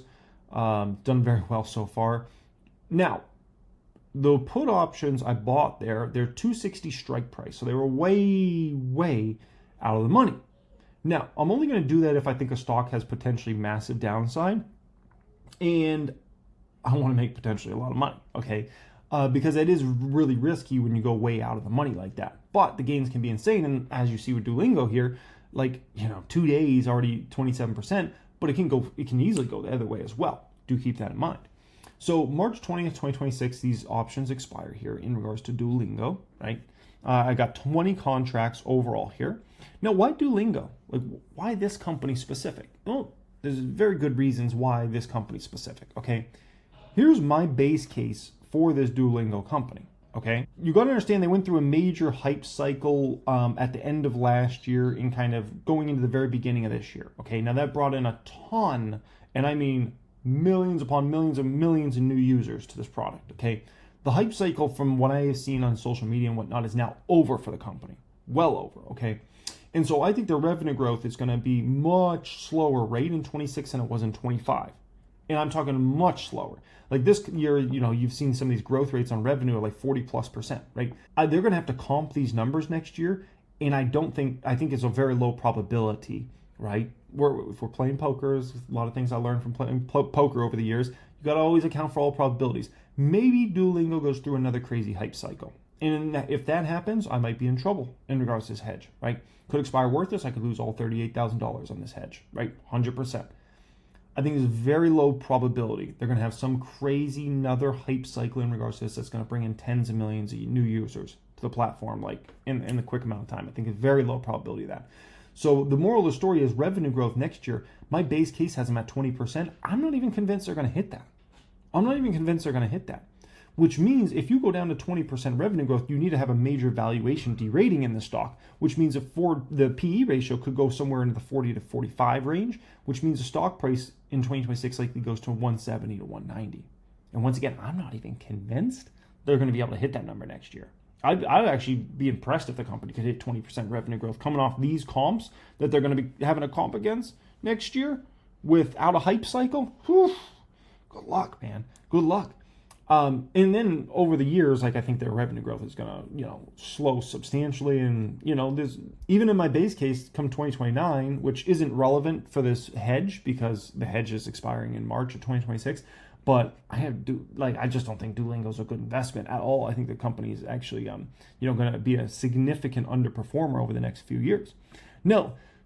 When I look at this company, you can make an argument that this lady might be the most important person at the company. She's, been the social media guru behind this company for the last several years, many years, okay? And it is reported that her last day was on August 15th. I don't know how you're going to replace her. Like when you got a marketing genius and she's so much of the success of this company by getting people like interested on Instagram and TikTok and like all the memes and stuff like that. She did an unbelievable job running the social media for this company. And I think she's probably the most important person at the company, honestly, and truly mean that. And she's gone now. I think that's going to mean troubles for their new members coming in for the next, probably several years, but certainly in the short term. And here's the deal, okay? We just got a glimpse when they reported their numbers last quarter. We already got a glimpse that things are starting to turn bad at Duolingo, okay? Now you look and you say, okay, monthly active users were up 24%, daily active users up 40%, paid subs up 37%. You might say, okay, there's nothing bad there. No. Look at the quarter-over-quarter monthly active user numbers. They went from 130 million down to 128 million. The monthly active user number is already starting to go down for Duolingo, which means you've likely already seen a peak for the company. Now, that revenue can still keep going up for, the next year, for the remainder of this year, even into next year, right? And that's why I don't have revenue going down. That's why even next year under my base case, I have their revenue going up 20% because they could still squeeze quite a bit out of the existing members, right? The people that already signed up for Little Dingo here. But if you're not going to get a new massive influxes of new users, that's going to end up hurting your revenue substantially down the road here, okay? A company reminds me a lot of GoPro and Fitbit, okay? Now, GoPro and Fitbit, these companies reached a saturation point. And as somebody that used to invest in GoPro way back in the day when that was like the hot product, right? Eventually, GoPro reached a saturation point because only so many people want an action camera. Fitbit, the same exact thing happening with them. In Duolingo, I see it the same exact way. Only so many people want to learn a new language. You know, if you think this is Facebook and they're going to be able to get to 3 billion users, it's not. I hate to break the news to you, it's not. You know, their new big product is, oh, we're going to teach you how to play chess. Okay, good luck. You know, and that reminds me so much of GoPro and Fitbit. They would start, once they started kind of reaching somewhat of a saturation point, they started trying new things because they wanted to, you know, like, crap, man, like growth is starting to stall a little bit here in terms of new people coming to it. I got to get it. And what you're left with is a core user base, which isn't bad. And you can have a sustainable business model. Now, the difference between GoPro, Fitbit, and Duolingo is Duolingo is going to still be able to put up very good numbers for years to go in the future. Duolingo is likely not a stock going to $5 and under, like GoPro did and like Fitbit did. And the reason being is GoPro and Fitbit were hardware companies. Duolingo doesn't have to deal with that. Duolingo is more of a software play, so Duolingo will be fine for years to go in the future in terms of like they're not going to go bankrupt anytime soon. They're going to still be printing money for years to go in the future. But what's going to happen is their stock price is still going to crash. It's just not going to crash to the point of like a GoPro or Fitbit where it goes under $5, in my personal opinion, okay? Now, in regards to Duolingo here, here's the other deal, right? I always set up these hedges as protection against the market in case the market gets really rough, goes south, right? Duolingo is so set up like for this stock to get absolutely obliterated if the market goes down. The company trades a trailing 12-month P of 139, a forward P of 102. I mean, all it would take is the NASDAQ to go down 5 to 10%, and you could see Duolingo easily with a 2 in front of it. That's off like a 5 to 10% move in the NASDAQ. That's not even like a stock market crash. That's not even like a major correction. Like NASDAQ goes down 7.5%. Is that something crazy? No, that wouldn't be anything crazy. You'd be like, oh, okay, NASDAQ's had a nice little pullback recently. And you would see Duolingo with the 2 in front of it. I'd be out, probably double, tripled up my money because there would still be a lot of time left on the position. And that's all it would take. You know, market gets hit, the stock's going night. And so it's protection for the portfolio. Now, might not happen, right? Market might just go skyrocketing. I might love what Powell says. Now, it was also possible I could take some profits before on this position before Powell speaks. If, let's say, the market's really rough on Thursday, I don't know. Like, those are all things I have to consider depending upon many various factors. But the moral of the story is here in regards to this is, hey, if it goes south, like, you know, it's going to be a very, very, very, very profitable hedge here, right? Now, the thing you got to understand, I don't risk it all when I make these hedges, right? You know, the hedges so far this year in the public count have turned out phenomenal, went 3 for 3. Maybe this one's not like that, right? Maybe I lose all $38,000. I am perfectly fine with that. Perfectly fine with that. Because I lose all $38,000 on that hedge, that means the market probably went up substantially, and I probably made $500,000 or $1 million in the public account. So, okay, I lose all $38,000, but my long positions increased by $750,000. I'll take that trade-off. If this hedge prints, right, market gets hit hard, I'll take those profits. You know, I could see this position maybe a little over doubling up. So it could end up going from a $38,000, what I put into it, to all of a sudden being worth like $100,000, let's say. Cash that out. And then let's say the market's, you know, off 7-10%, something like that. Then I could go ahead and put that money in stocks at much lower prices, right? And I have $100,000 there. So there's many ways to go around this. But I never risk the farm with these hedges, just in case they don't go the way I think they're going to go, right? Which is always possible. I could always be wrong, and that's fine. I bet heavy on long positions. That's where I risk the farm, on my long positions. That's where I bet heavy. And even on an individual stock, I still never risk the farm. If you look at my position sizing, what I put in a stock, I always manage that risk as well, right? So I always have my bases covered across the board, right? And this will be no different. So we might cash out with a crazy profit on this one, and that's going to be fun. And we might not, and that's fine. Whenever I go into a hedge, I'm fully of the understanding that I could lose all $38,000. Even when I go long a stock, I'm still of the understanding like I could lose it all. It's very very unrealistic. You know, I'm going to put money in Estee Lauder or Nike or Cake or whatever stock, and I'm going to lose it all, right? Very low probability of that, but still I'm of the understanding that could happen. And when I hedge, like, that's to an extreme extent. Like, all 38,000 could leave me, right? Duolingo, little dingo, could go to 400, 500 by March, and I'll be like, dang, oh, okay, it's fine. All good with me, man. All good with me. That's all. It's the cost of doing business. You can't play this game on a high level. I was watching this little interview with Jerry Jones earlier. Jerry Jones, he risked his whole net worth, $800,000 on an oil well. And he said, I got the gusher. I got the gusher. Dad, I got $100 million. And I bought the Dallas Cowboys. You know, and now Dallas Cowboys, I think, are the most valuable franchise in all of professional sports, if I recall, right? But, you know, the moral of the story is here, you know, it's a cost of doing business. Now, for everybody that's in my private stock group, I record you guys a video that you might want to watch. I think this is a very valuable one. And it talks about managing a hedge like this and my thought process, a higher level video going into depth and kind of how I manage a hedge like this, how I think about it across the board, right? And, you know, cashing out some contracts at certain times versus others and things like that. So if you're in the private group, you might want to check out that. If you're looking to apply to join private group and you want access to all those exclusive videos, right? Moves I'm making in my $3 million plus Fidelity account, access to 1000xstocks.com, all my courses teaching you all this high level stuff so you can begin to understand this game on a higher level, right? That's pinned comment down there. You click on that, fill out a form. Let's see if we can get you access there in the next week or so. Well, you know, why are you going to keep wasting time? You want to learn this stuff on a high level. Let's take it up, baby, okay? Holy smokers, the Relentless Warrior Award goes to SoFi stock. That stock continuing to battle. My gosh, even with all the NASDAQ shakiness and whatnot, SoFi stock continues to roll. Another 3.5% up on the stock here today, up 180% in the public count, up $75,000. Cannot complain about that one, okay? Listen, there's a stock I hold in the public count. Haven't talked about it too much recently, and this stock is such a screaming buy right now, in my opinion. And I want to spend a moment talking about that in this video here today, okay, here on the Reaction channel. Additionally, last night on the main channel, I released a video on my new bet against the stock market, a hedge I have on in the market, and I want to talk about a potential issue I could run into in regards to that hedge. I love to talk about risk factors and whatnot in regards to especially hedges. And I want to speak about a risk factor that I think is important we discuss in this video here today. Okay, so we'll talk about that, react to that at the top of this video. And then there's two videos up here I want to react to here today on the Reaction channel. First one up here, Wedbush, DNI sees 1996 moment for tech stocks.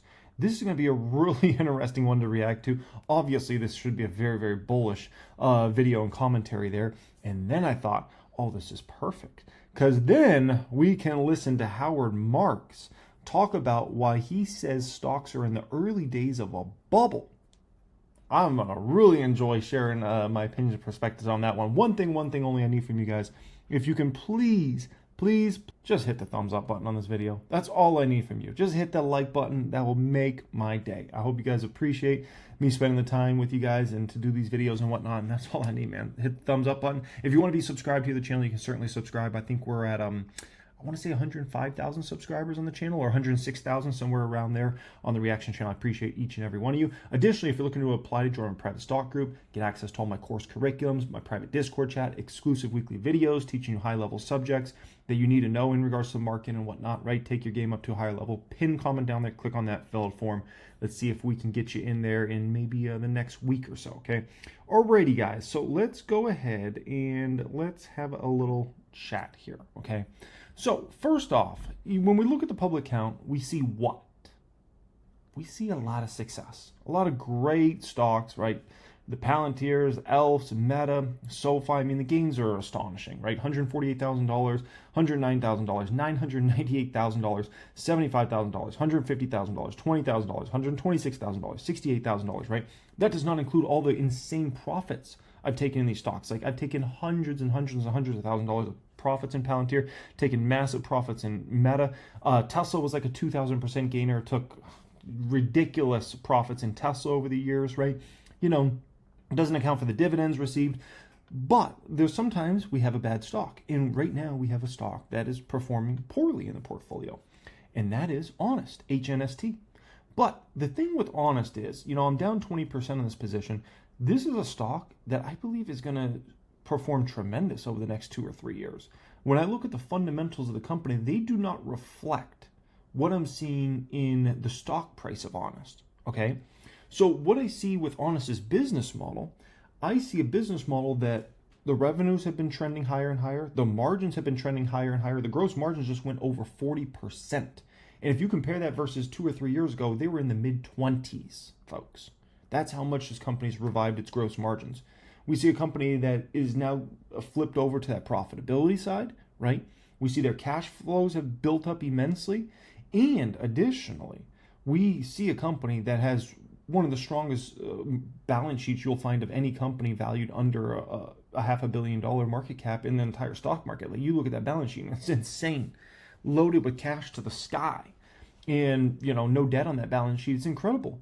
And a business model that's needs based, like the products they sell, beauty related products, cosmetics, diapers, wipes, all the products they sell, like, they're very needs based. And it doesn't matter if you're in good economic times, bad economic times, so economic times, like, their products are needs based, right? So when I look at Honest, I think this is one of those stocks that, yeah, we're down on it a lot right now, 20%. But I think when it's all said and done, we'll have a very nice profit on this. And I'm looking at this short-term time period we're going through right now as a time period I want to add more to my position in this public account.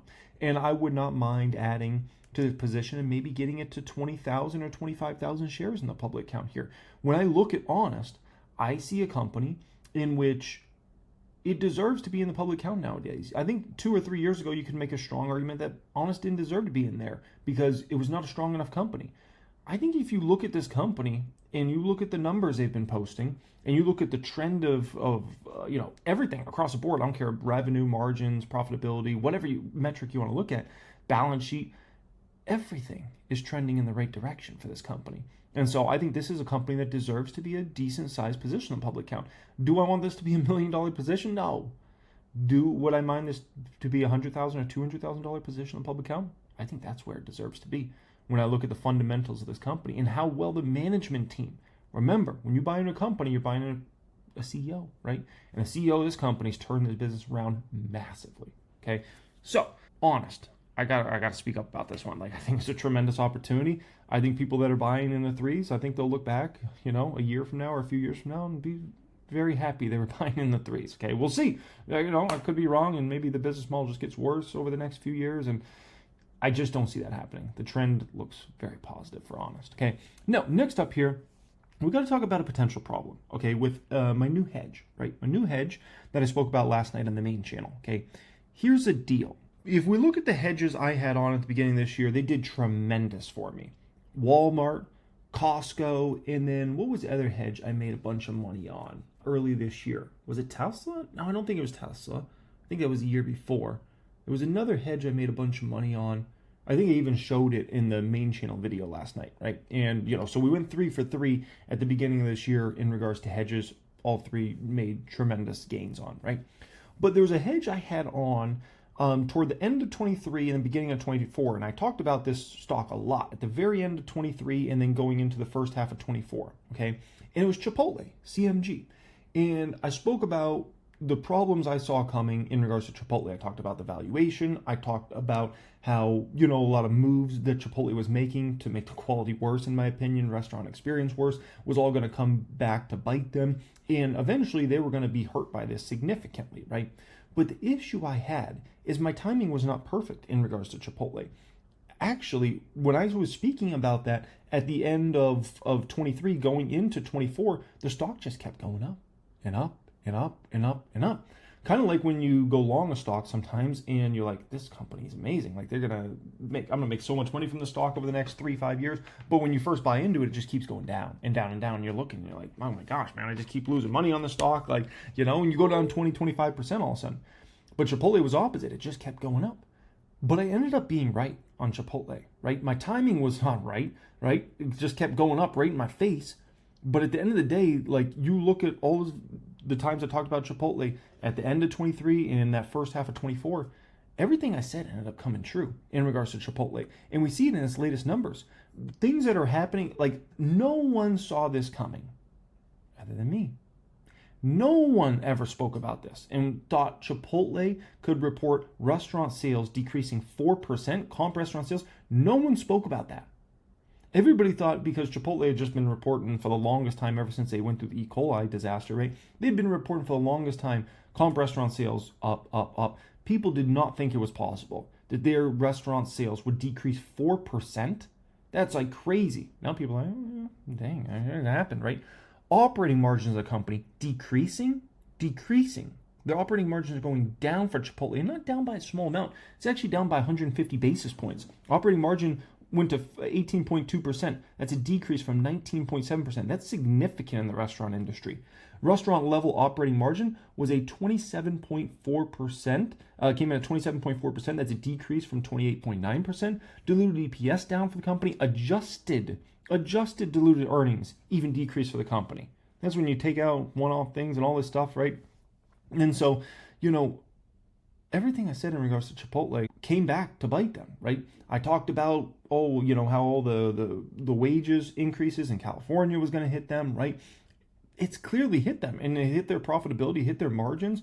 They had to go up so much on their customers that their restaurant sales are now going down, right? And the quality went down, and it shows. It shows. And so, that could happen with my new hedge, where maybe I'm 100% right on what ends up happening with that company, the overvaluation, what I think is a peaking in regards to user numbers and things like that. But maybe at first it goes up, right?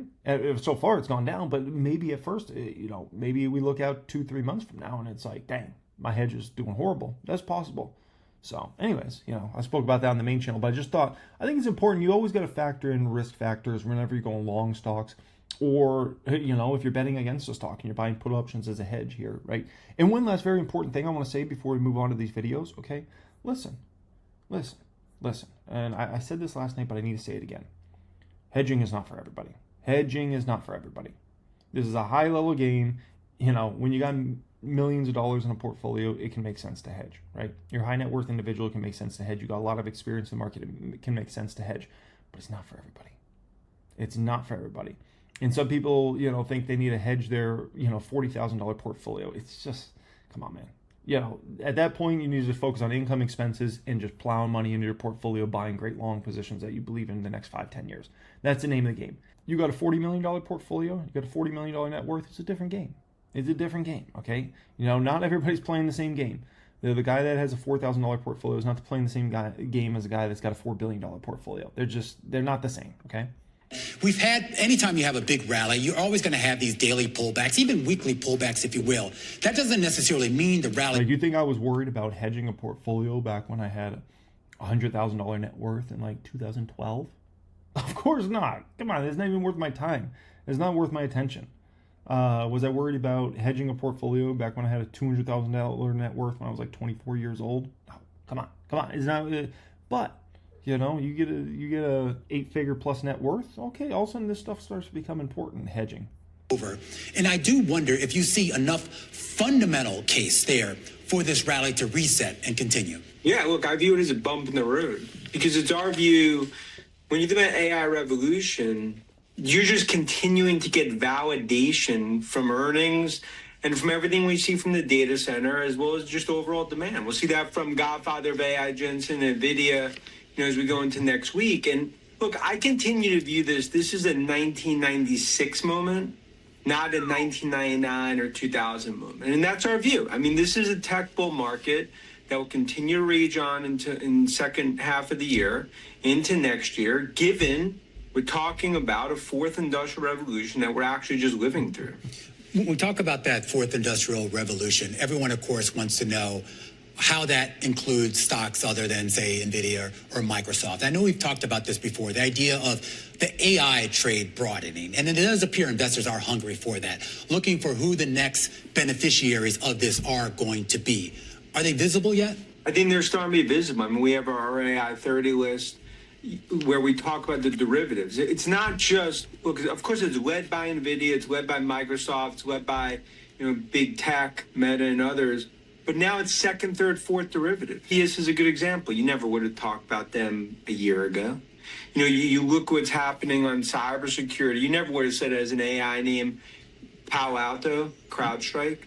You look on Palantir. 2 years ago, no one talked about it. A year ago, maybe, haters would talk about it. Look what's happened there. And the sell-off today, I just view as just a small bump in the road to what I believe is a $1 trillion market cap next 2 or 3 years. So my view is, and that was a great illustration what you talked about, it's going to spread. Second, third, fourth derivatives. And I always say, when the bears are in hibernation mode, they can see a... I got to push back against Dan here just a moment, right? Listen, he's just brought up Palantir. You know what he said? He said no one talked about Palantir 2 years ago. Listen, That might be true for Wall Streeters. Yeah, they weren't talking about Palantir 2-3 years ago. That's true. But there was some of us on YouTube that talked about Palantir a lot. I mean, I talked about Palantir so much in 2022 and in 2023 as well, right? And I was buying my shares, and I built to like a 5,000 something share position in the public account for Palantir, right? A significant position. And we know the rest is history, right? And, I wasn't the only one. Amit's another great example. Amit, spoke about Palantir so much. I mean, I think he still does, but back then, and yeah, there was not a lot of people talking about Palantir very much out there. But there was a few of us retail investors that were talking about it a lot and understood the opportunity, right? And we took advantage and we bought that massive crash in Palantir when it went down to, $7, $6, $5, right? $8, $10. We were buying and we were buying and we were buying, and we built out great sized positions. And obviously, the rest is history now. But don't say no one was talking about it, because there's some of us, YouTubers where we were talking about it, and we talked about it, and we talked about it, and we said we were buying it, and it was a great opportunity. And, Wall Street wasn't. But man, has Wall Street talked about it a lot the past year. In the spreadsheets. One thing that I found interesting about the rally, certainly this particular year that we've been in, is sort of the participation that we started to see amongst old tech companies. We talked a lot in the past on this program about Oracle. Today, we take a look at Intel, and I know Intel has a lot of issues. But to see not just so much the rally in the shares today, but the vote of confidence that Masayoshi Son and SoftBank had to put up $2 billion to invest in this company, do you think Intel is going to find a spot in this with AI revolution, tech revolution, whatever you want to call it? Look, I think the problem is they're just years behind, right? In terms of, you look at what Intel has done the last few years, it's been just a massive black eye. Now, clearly, like SoftBank vote of confidence, obviously U.S. government, that's a little, call it obviously a champagne moment today. But I just think this is an Everest-like uphill battle. They're years behind other competitors when you look at NVIDIA, AMD, TSMC. And I just think, look, there's a better chance of me playing Ryder Cup Bethpage in September than Intel catching these other chip players, and that's the reality. So what do you think Intel can be, or more importantly, what do you think it will end up being? Does it get bought? Does it get chopped up and into different pieces, or does it just kind of wither on the vine and go? I think chopped up. It's going to have to be strategically split. I mean, that's our view. Look, I get right now you're talking about one of a core U.S. tech asset. You look at their customer base, but the reality is, like, market's telling you, I mean, of course you had today, but strategically that this is probably a company that's going to have to split up. I think that's part of the problem, is that these tech companies, when you look at the ones that participate, they're so far ahead of the competition. And Intel, they've been on a treadmill, almost, 2.5 speed or lower. That's funny.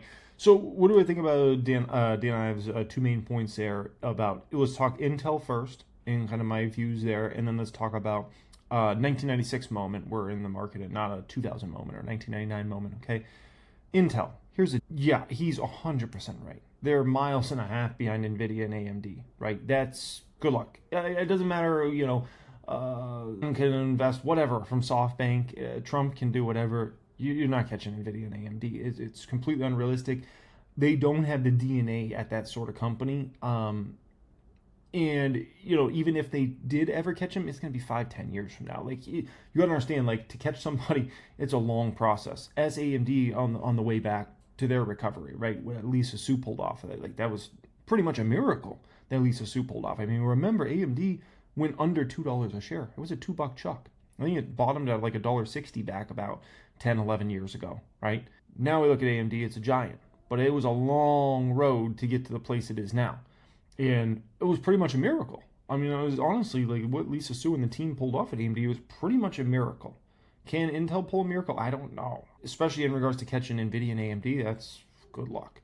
Now, especially with how fast, because you got to understand, NVIDIA is moving so fast because they know AMD's right behind them. Right, so they keep the pedal to the metal in NVIDIA, and AMD's moving so fast because they're always trying to catch NVIDIA. So if anything, those two companies are getting like more ahead of the rest of the world in regards to chip space, because they're just so like pushing each other so rapidly. So what is Intel left with? I think they got to try to be a conductor manufacturer. I think they've got to try to be a TSMC. I think that's their best bet. That's going to be difficult as well. TSMC is a very impressive company, but in my opinion, that's their best avenue. If they think they're going to make better chips than what AMD makes and what Nvidia makes, I don't know, man. I have a lot of doubts about that. Could I see them potentially down the road trying to compete with TSMC? Maybe. Maybe they undercut pricing, right? The government backs them.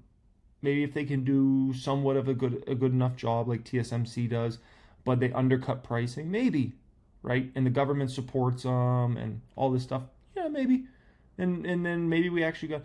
I wouldn't mind that either. I think that would actually be a good thing because I feel like TSMC has no competition right now. Literally, like, if you're a big chip maker and you want to make chips, you got to go to TSMC. So I actually wouldn't mind it if Intel actually became a serious competitor over the next 5-10 years against TSMC. I think it would be a great thing for America. I think it would be a great thing for chip companies. Okay. No, what do I think about Dan Ives' point about we're in a 1996 moment? He could be right. And here's why. NVIDIA is going to keep growing. Right now, the growth rate is going to slow. And I keep cautioning everybody and letting people know NVIDIA's growth rates are going to slow substantially in 26. Everybody's got to get mentally prepared for that, and in 27 as well.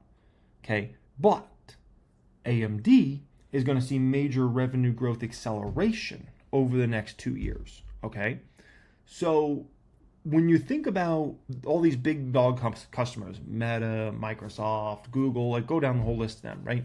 Listen, these companies have almost infinite resources. The money just keeps pouring in. The money's not going to stop pouring in. The economy can get a little better, it can get a little worse, it can stay around here, and the money's just going to keep pouring in. And those companies, they do their share buybacks, they do some dividends here and there, but they like to spend aggressively on their businesses for the next 10, 20-year opportunities, right? So spending aggressively, I don't see that stopping. Like, they might slow in some areas here or there, right? Some spend might go from NVIDIA to AMD over the next few years. Things like that can happen. But at the end of the day, like, the spend will increase. It'll increase a much smaller amount. But remember, like, if you had a guess, outside of a colossal recession, is Meta going to be making way more money or way less money 3 years from now than today? Way more money. Is Microsoft going to be making way more money 3 years from now or way less money? Way more money. What about Google? Same. Like, you run down the list of all these big dogs that are spending all this money, right? So just something to factor in. Howard Marks on early days of a bubble in the market. That you pose yourself. Why are asset prices so strong in the face of what you view as net negative? Oh, by the way, Howard Marks, he's got a great book. I keep it beside my bed, actually, on Mastering the Market Cycle. Very, very good book. If you're ever, looking to read that. There's a lot of important lessons in there and understanding the market dynamics and the cycles that the market goes through. Howard, can you share your thoughts with us? I'm glad to be with you this morning. Of course, as the quote you just put up on the screen indicates, this is all just feeling and an opinion. None of this is factual, but it does seem that stocks are expensive relative to what I call fundamentals, or you might call reality. And the outstanding reason, I think, is that there hasn't been a serious market correction in 16 years. So people get out of the habit of thinking about market corrections. It's just not accurate, Howard Marks. In all due respect, that's just not accurate. Listen, from the peak in 2021 to the trough in 2022, the NASDAQ fell over 37%. And that was over about a year time frame. Okay, from the peak in Q4 2021 to the trough in Q4 2022, NASDAQ fell like 37%. If that's not a severe major correction, what is? What is? That is extremely severe. Okay, the S&P 500 over that time, I believe it fell 25% or so. That's very serious, and that was over about a year's time frame, right? Because the market kind of peaked like November 21 and then troughed around October 22. That's serious stuff, okay? Is it as bad as it was in the Great Financial Crisis when the NASDAQ fell over 50%? No, not that bad. But 37% is no small amount, okay? You talked about many of the best, most well-run, most profitable tech companies in the world. Some of those stocks fell 30, 40%. Others fell 50, 60, 70, 80%. So like this notion of like, we haven't had anything crazy since no, we have, right? Now, the Rona crash where the market went down 30+%, that was a rather quick one, right? That was really sharp down and really sharp up. That was extreme V. So I can understand if people kind of disrespect that crash, right? Don't take it that serious. What we had in April when the market fell around 20% or so very quickly, I can understand if people don't take that serious because that was a very sharp V-shaped recovery. 2018, we had some nastiness at the end of the year where the market fell 20+% from where it peaked at in September of 2018 to where it troughed at in, right before Christmas that particular year. That was pretty serious. Is that a great financial crisis? No, but like that was pretty serious. But also, everybody thinks like the great financial crisis is something that just happens all the time. It doesn't always happen. Like the whole banking system nearly collapsing. Do you know how rare that is? I don't think people like Howard Marks is extremely educated on the market, but yet has this like notion of like not understanding like base premises of like that's not normal. That almost never happens. We've almost lost the banking system 2 times in history. Okay, since the kind of, you could look at modern day banking system, right? The last 150, 200 years. We almost lost it twice. Howard Marks knows this. Once was in the Great Depression, right? And the other was a great financial crisis. And that's it. So that's an event that might happen once every 80 to 100 years. And the stock market crashed over 50%. Peak to trough. Severe. But if you're expecting like, oh, the whole banking system to collapse again, it might someday. 50 years from now, 60 years from now, 70 years from now. Like that doesn't just like happen all the time. Like, oh, every 10 years the banking system collapses. No. Someday that might happen again. A long time from now. I might be a man with full of hair like that when that happens again. It will happen again, right? But it doesn't happen very often. The biggest single mistake, I've been thinking a lot, what is the biggest single mistake investors make? And I've concluded that it is that they conclude that the way things are today is the way it'll always be, and the things that have been happening will always continue to happen. Yep. Whereas reversion to the mean is much more likely. So I just think that it's worked very well. Being an equity investor has worked very well. Doing it on leverage has worked even better. Concentrating in a few stocks has gone very well. Investor. I don't know. I disagree with him again. He just said doing it on leverage has worked out very well. Disagree, Howard Marks. Listen, if you were on leverage early this year, you could have got stopped out of the market. With how dramatic that drop was in March and April from where we peaked at around February 19th to where we troughed at around April 9th, oh my gosh. Like stocks were getting obliterated. If you were on margin at that particular time, you got wrecked. If you were on margin going into 2022, you got beyond wrecked. Because let's be honest. The people that do margin are the same type of people that would buy NVIDIA stock or Netflix stock or Shopify. Those stocks fell like 80%. Right? Like NVIDIA fell like 50% peak to trough. Netflix fell like 70, 75%. Shopify fell like 80%. Like that's the same type of people would buy those sorts of stocks. Small cap stocks got absolutely obliterated. So I disagree. Like that's just not true. Like you've been on margin, you could have got wrecked. You were on margin going into the 2020 crash. Oh my gosh. You might have lost your whole portfolio. So, no, it has not been a great time to be on margin anytime in the past few years with how you get these dramatic crashes. Because during that, you get those margin calls. And next thing you know, you lose half your portfolio. Like, half of it's gone. And then the upside comes, and then you're not even on margin anymore because you got margin called. And you're like, oh, great, I lost half my portfolio, had to be forced to sell. And now you can't participate on the other side the way you want to. By nature optimistic, and that optimism dies hard. I just think that the fluctuations of the market are mostly related to psychological fluctuations, and people go from neutrality to liking stocks, to liking them a lot, to liking them a ton, to liking them too much. And that's the continuation that creates bubbles. And, we probably in the early days of that. When you talk about liking, Howard, maybe liking these assets a little bit too much, Can you put into perspective the last time you saw this type of environment that left you thinking maybe some of the opportunities aren't as great when it comes to buying some of these assets at current valuations? Is there... Now, Howard Mark's point in regards to valuation with stocks, completely fair. I don't care what you look at, price to book. For the overall S&P 500, you can look at trailing 12-month P, forward P. They're all extremely rich, right? That's fair. That's an easy one to point out there. The other part I'll push back here is around the psychology of the market. Because what is the main thing you've seen continuously this entire year? Okay? I want you to look at something very important. It's called the AAII investor sentiment. Overwhelmingly bearish the past 6-7 months. Overwhelmingly bearish. Far superior to, really any time period you look at since that survey has been done in the 1980s. Like, if you look at how bearish investors are on the market the next 6 months, and you look at the data for the last 7-8 months now at this point in time, it's been overwhelmingly bearish.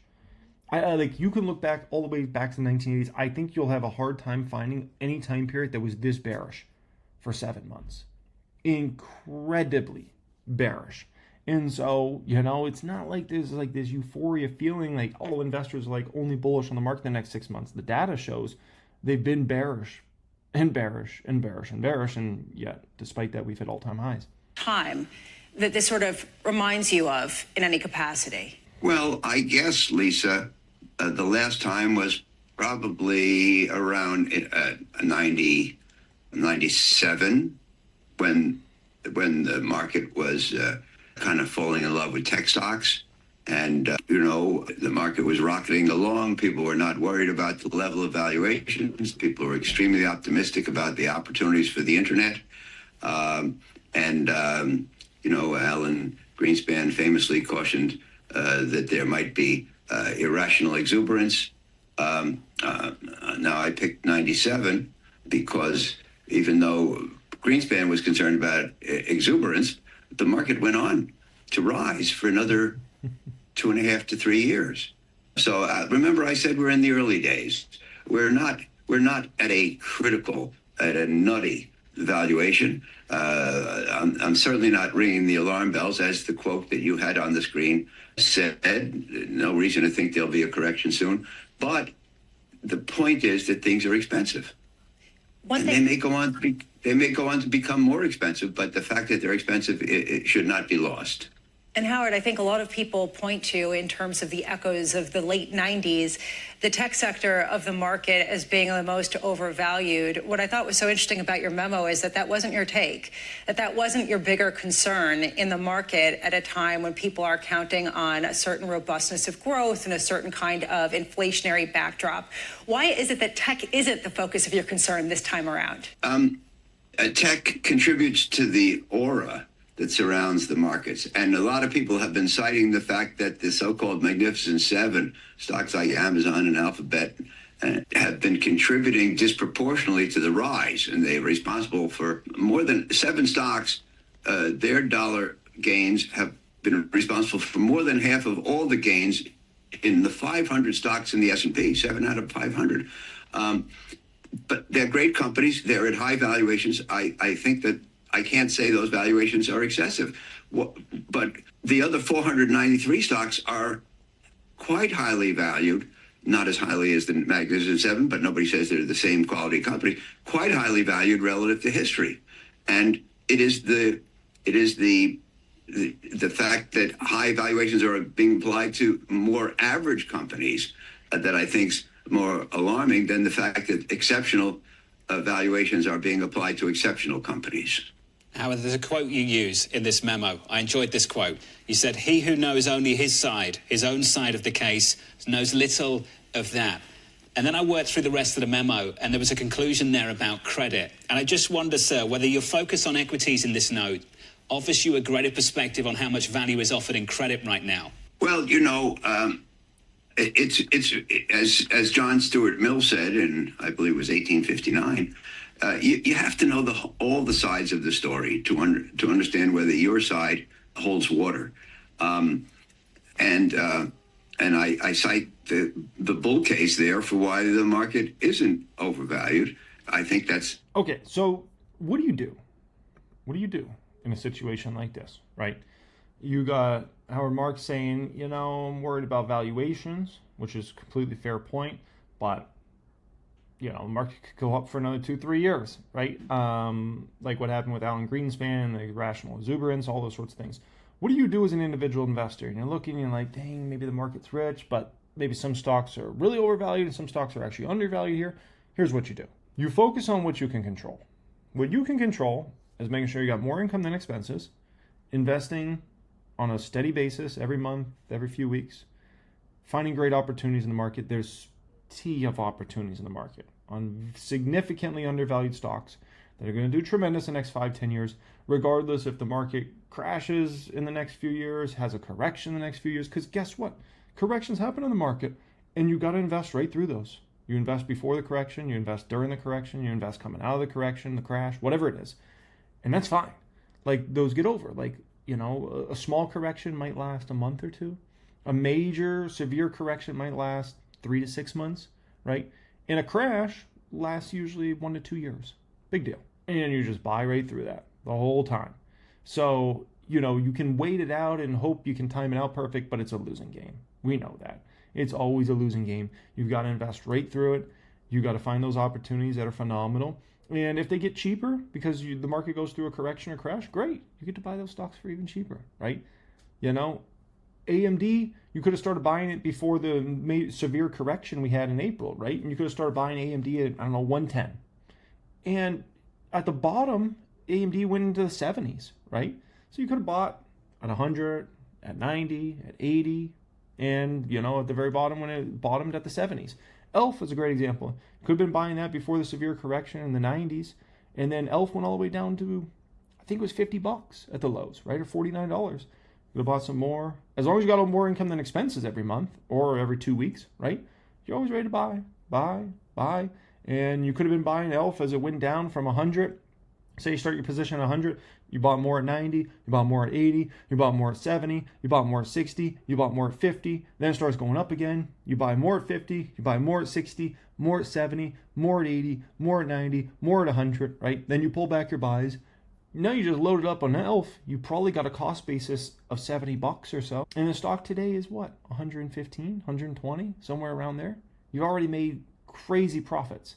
And that's in a short amount of time. You're probably, if you're a long-term investor, you're thinking about ELF for the next 3-5 years.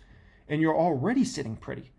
And that's despite you starting to buy before the major correction came. That's how you play this game on a higher level, man. You focus on what you can control. You can't control, I can't control if the market has a correction tomorrow, next week, next month, next year, or crash or whatever. Like, that just is what it is. That's just part of the game. We buy. We buy great assets. We hold those great assets. We let them appreciate over time and make us a lot of money. Well, folks, we have a market that is very interesting right now. S&P 500 down 0.6% here today. NASDAQ down about 1.5%. Seems like nothing crazy, right? Like, okay, you know, down day, nothing crazy. Oh, we had stocks getting obliterated out there today. Palantir stock was down over 9 percentage points here today. An absolute obliteration of Palantir. Hims stock was all the way down to $42. It closed at here today, down 6.5%. Duolingo, the small dingo, look at this one, down 7.7% here today. It lost most of its yesterday gains. Cava, you got to be flipping my flapjacks or flipping a pita right on the floor. Oh my gosh, $68 here today. That is a new low for Cava in the past year. That stock down about another 2% here today. That one just continues to get hammered. Coinbase stock. This one down almost 6% here today. Robinhood stock down over 6.5% here today. And this is off of just S&P 500 down, what, 0.6% or whatever. Unbelievable. So at the beginning of this video, this reaction video today, I want to talk about these stocks, each of them, like what's going on with them, okay? Then I'm going to give a little life advice out there after that, okay? From there, I want to go ahead and react to a few videos. I want to react to Mike Wilson. Mike Wilson was such a bear going into 23, such a bear going into 24. Oh my gosh.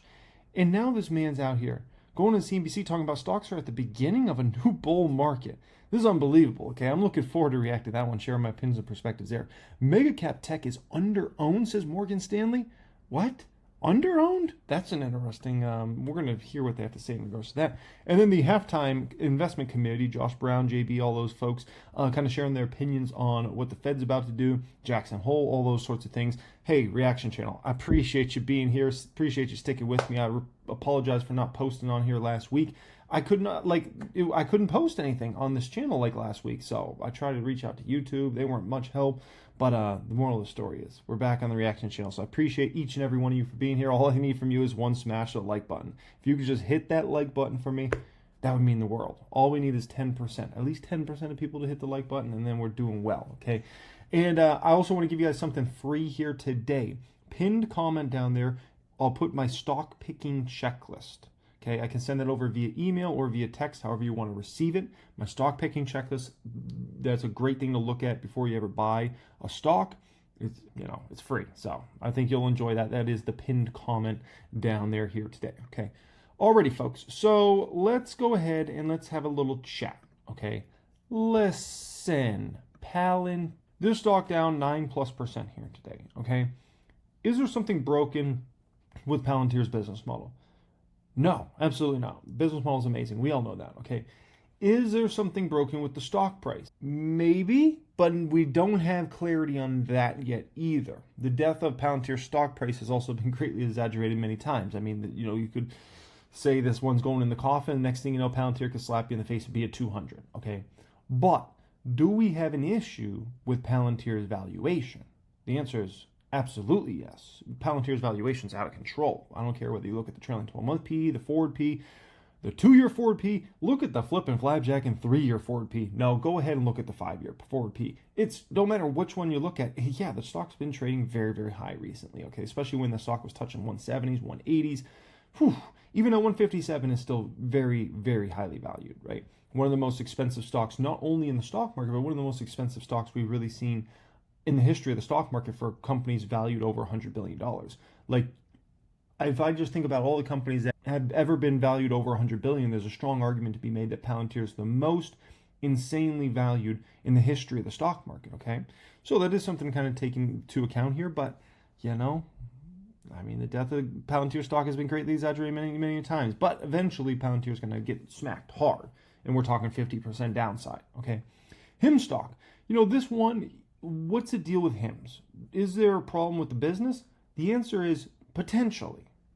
We don't know the government's been looking into HIMS recently, right? That's a cloud over the stock, and that's been happening really for the past year. So we don't know what's going on there. We don't know what's going on with the weight loss supplements and those compounds and things like that. You can kind of game it out and try to make some justifications about, this might happen or this might happen. But HIMS is just kind of, we just don't know, and there's just a lot of cloudiness in regards to HIM's business model, what the numbers are actually going to be over the next few years, and things like that. Okay, is there a value? Is there a stock price problem? Well, yeah, there's a stock price problem because there's a worries about the fundamentals and where growth rates are going to be over the next few years. So that creates a stock price problem. Is there a valuation problem with HIMS? I don't think so. I don't think there's a valuation problem with HIMS, and that's where it differs a lot from Palantir. Palantir, you don't have any question about the business model. You don't really have any question about the stock price yet. You could, though. But with Palantir, there's a huge valuation problem. With HIMS, I don't think there's actually a valuation problem. So there's different. What Palantir is going through is different than what HIMS is going through, and that's important. Everybody understands that, okay? Duolingo, the small dingo, I'm going to save that one to talk about that one in the future, okay? Cava. Here's the deal with Cava. Do you have a fundamental issue with Cava?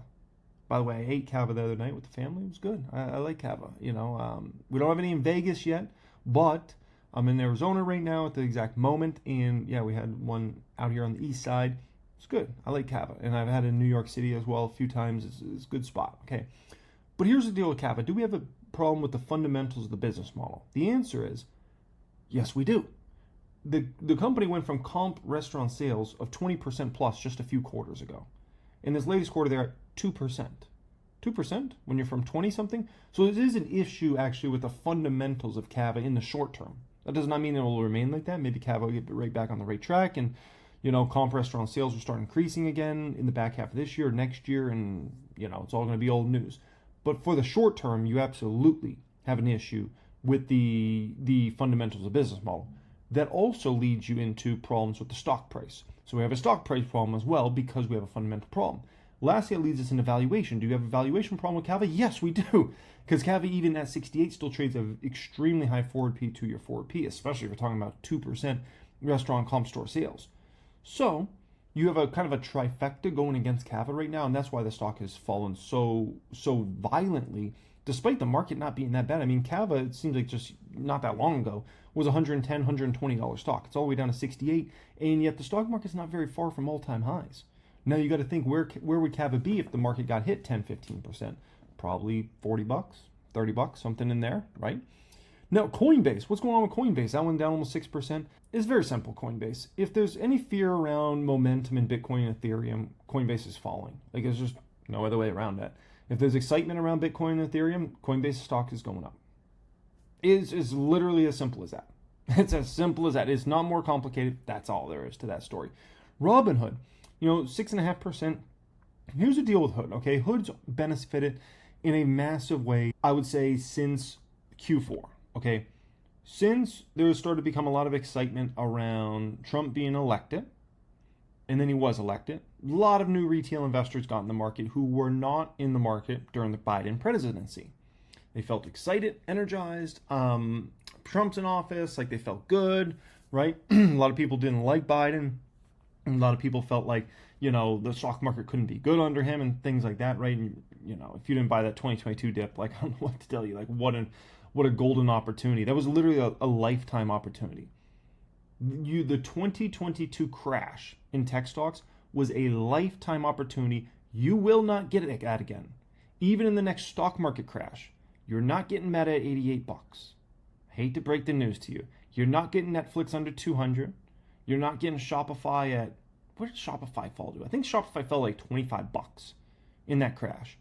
That's not happening again. Palantir at $5, $6 again. You think that's happening in the next crash? No, it's not. You will never, ever get those prices again on those great companies. That was a once-in-a-lifetime event, and people chose not to buy stocks because Biden was a president. Huge mistake. Like, don't ever let your politics dictate whether you invest in the stock market or not. It's a silly game. Ask anybody who's ever achieved any sort of meaningful wealth in this world, and every single one will tell you that. You don't want to invest because your guy or girl's not in office. Well, there hasn't been a girl in office yet, but because your guy's not in office, dude, you're going to miss out on so much money. I don't even know what to tell you. Like, you've got to be buying consistently in the market. And if you get a crash, I don't care if there's a crash under Trump, there's a crash under Biden, Kamala, Obama, Bush, you better be buying it, man. You better freaking be buying it. So, there's a lot of excitement. That's helped Hood's profits immensely. Let's just call it what it is. Like, you get a big influx of retail investors. Who's it helped more than anybody? It helps Robinhood. Robinhood's the most direct beneficiary of tons of new retail investors, traders getting in the market. And there's been a massive influx the last, really, pretty much going on 9 months now at this point in time, right? Now, I think, this is my thought, there's going to be a major slowdown in terms of new investors getting in the market, likely starting in Q4. So you've had this incredible 1 year, from Q4 last year to Q4 this year of just new retail investors, traders getting in the market, boom, boom, boom, boom, boom, right? A lot of excitement. I think that slowed down immensely. And I think we're going to get back to a normal cadence of people getting in the market, right? People just get interested, right? Sometimes they're 18, 19, like when I got in the market. Sometimes they're a lot older, right? And they just eventually get in the market. But you're going to go through a normal cadence starting in Q4 this year. And that's going to weigh on Robinhood's numbers immensely. Because Robinhood's not going to show those insane growth rates, in my opinion, in 2026, like they've been shown in 2025. You're going to see an extreme slowdown in that business model, essentially. And additionally, if you could go through a rough time in the market, simultaneously, that could create a dynamic where, potentially assets under management could even go down. Never mind if Bitcoin went down along with stocks, which is very, very possible, along with Ethereum, that could create a rough dynamic in the short term for Robinhood, right? But, you got to separate what's the long term with the short term. My thing with Robinhood, it's been a very impressive company. The way they turned around those financials is historic, in my opinion, over the last 3 years. Like, they've done an amazing job. With that being said, you know, if what happens, like I think is going to happen with a major slowdown in retail traders and investors, their numbers are not going to look great in 2026. Doesn't mean it's going to be a disaster and like, oh, the stock's going to $10 or something like that. It's just you're going to have to deal with, you know, much slower growth rates. Like, it's going to look pretty dang lame compared to 2025, at least in my opinion. And that's going to be something that has to go through. And what happens with Robinhood stock? Could the stock fall to $50 or $60?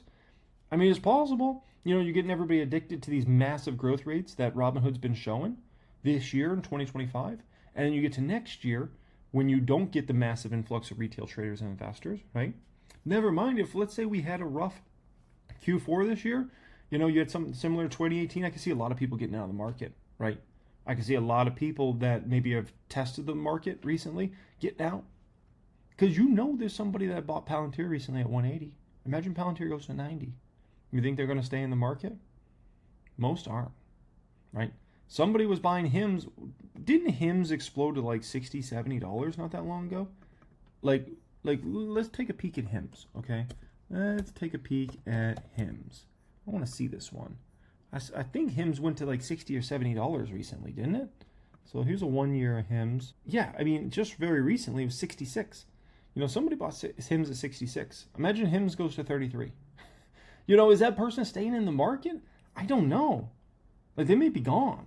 They might be out, you know, just to be quite frank with you. So, you know, these are things to all factor in regards to Robinhood. It's very, very exciting growth rates and everything this year. But I've seen this game before. Do you need me to bring up an example? Listen, man, I'll bring up two examples, okay? 2018. Let me tell you what happened in 2018. 2018, market got really rough really quickly. S&P 500 fell like 20+% quick. Like, I'm talking from like the fall started in like September, like the end of September from what I remember, and it ended, I think it ended Christmas Eve, I want to say, or somewhere around there, rough. And it was like 20% plus fall quick, right? And I lost like half the members of my private stock group at that particular time. You know, people are like, you know, of course I was newer on YouTube back then, right? So people didn't know if I was a real deal or whatnot, you know, back then, right? But, you know, a lot of people just left my private stock group because they thought like, oh, he doesn't know what he's talking about, or like, oh, market's not for me and those sorts of things, right? All for the market to come back extremely strong. And like 2019 was a banger year for me. Made so much money, it was ridiculous, right? And, you know, people just didn't have the right mindset at that particular time. They didn't understand the game of the stock market, and like, when the stock market's down a lot, you better be buying heavy. You can't leave the market when it's down big. Like, that's when you need to be buying the heaviest. You lighten up your buys when the market starts to look overvalued, when the market's hitting new all-time high after new all-time high. You can lighten up your buys then. Like, people play the game in reverse. They go all in the market when it's like, you know, on a 3-year blow-off top bull run, and then they get to a crash, and they're like, nah, I'm good. I don't want that. Like, Meta at 88? No. Meta at 788? Yeah, baby. I love Meta at 788. 88? No. Palantir? Palantir at 6 in 2022? $6? No. But you know what? I'll pay 166 in 2025. That sounds good to me. Like, it's just crazy. It's crazy, man. Please don't ever be that person, okay? And if you need another example, I'll give you another example of how this business model can go south very quickly. I'll take you back to 2021, 2022. 2021, Robinhood's growth rates were incredible. You know why? We had a massive influx of retail investors get in the market in basically 2020 into the beginning of 2021. So Robinhood's growth rates were epic, unbelievable. Oh my gosh, everybody's trading stocks, investing in stocks, right? Then slowdown starts the very end of 2021, and then 2022, market gets ugly, right? 38% roughly the NASDAQ went down, peak to trough. Stocks wrecked all over the place. The biggest tech companies in the world, many of them the most powerful, down 50, 60. Nvidia stock fell 50%, 50, 60, 70, 80% downfalls for these stocks, right? Obliteration. Small caps tore up. Ugh. You know, that happens. So just understand the game of the market, right? Understand a company like Robinhood's extraordinarily cyclical, like extremely cyclical. 1 minute that company can be showing ridiculous growth rates, and you're like, oh my gosh, this company is going to grow to the moon and back. And it comes back from the moon and lands straight beneath the earth. I mean, it's incredible, right? So just understand that. in regards to Hood there, okay? I might save my life-changing advice for the end of this video, okay? Let's go ahead and react to some videos up here. U.S. equity strategist Mike Wilson. Mike, it's great to have you back on the program. A lot of people, they may have sold during the panic. They haven't been back in. They're waiting for an entry point. Is that coming? Well, good afternoon, Brian. I mean, look, I don't know if they're going to get a big fat pitch like we got in April. That's probably very unlikely. We think ultimately that was the end of a pretty significant bear market. We're in the beginning of a new bear market. It's still about only 4 months into that. So, a new bear market or bull market, Mike? Actual. He can't even say bull market because he was Mr. Bear for so long. He like, bear market. Be shallower than people want. I mean, that's the classic sign of a new bull market. It doesn't really let anybody in. The good news is, our data suggests that the retail investor really didn't sell in April. In fact, they were buyers all the way through that period. It was really more the institutional community that created that low and a lot of the passive strategies, quite frankly. And it was so quick that many people didn't even have time to react.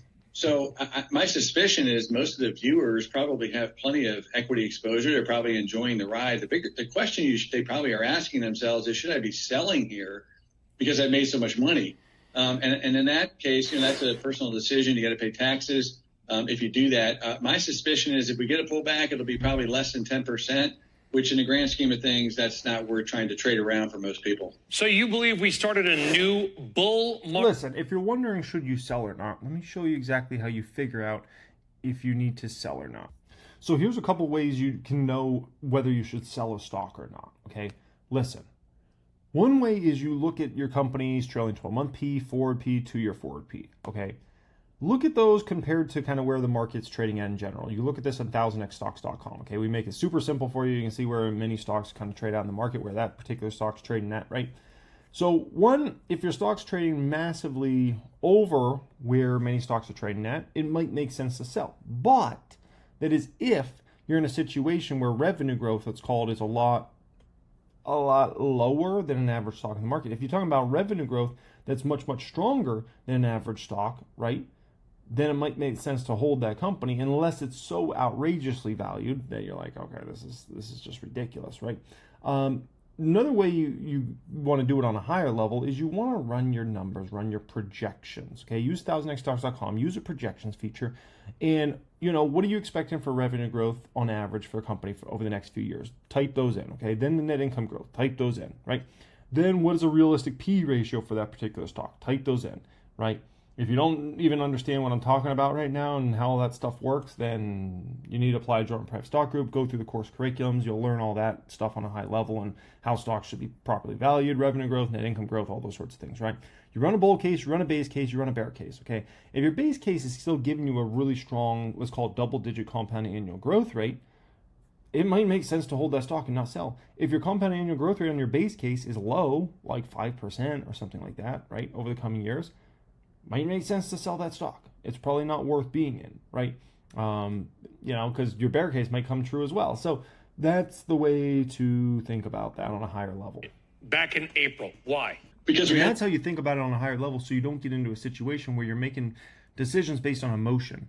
Or, I made a lot in their stock, so I'm selling. That's silliness. It's all about, where that company's going over the next, 3-5 years. Market. And I think that's the thing that people don't really acknowledge, which is that, the sell-off in April was really a final capitulation to a bear market that began last summer. If you actually look at most stocks, they topped in July of 2024.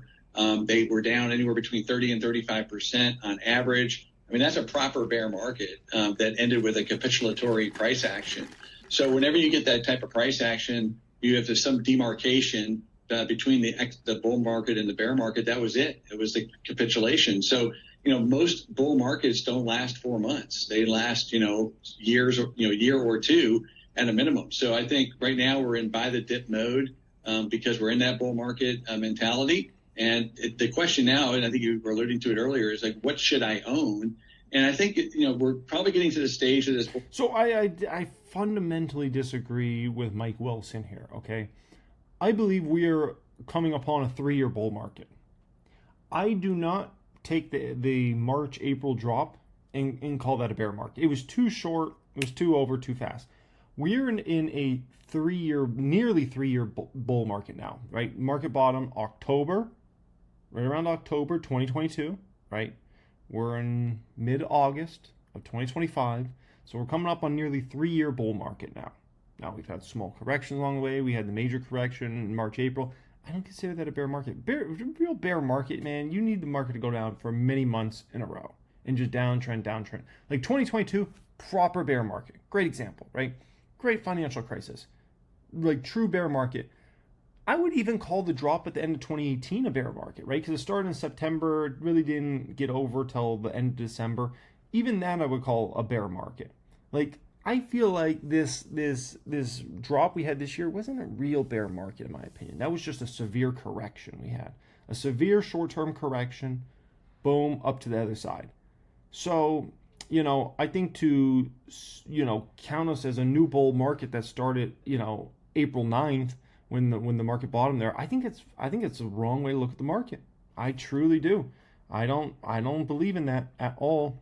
Mike Wilson. Market where you can probably see some broadening out. Maybe that's one of the reasons why we're seeing the Mag 7 start to maybe underperform a bit now. And that's really going to be contingent, in my view, on when the Fed starts actually cutting interest rates. I don't know if they're going to do it in September or not. But once they start actually doing that, that's when you'll probably see the bull market really broaden out. Yeah, I said it was kind of a weird market day. I posted that to X as well, and it kind of is because all Mag 7 are lower right now. The Palantirs, the AMDs, the stocks that have been red hot the last couple of months, they're the leading laggards. In other words, they're down the most a percentage basis on the NASDAQ 100 and mid caps, which have been pretty much, the Jan Brady's of the market, pretty much ignored Mike Wilson for a long time. They're actually slightly higher. One day does not a trend make. I get it.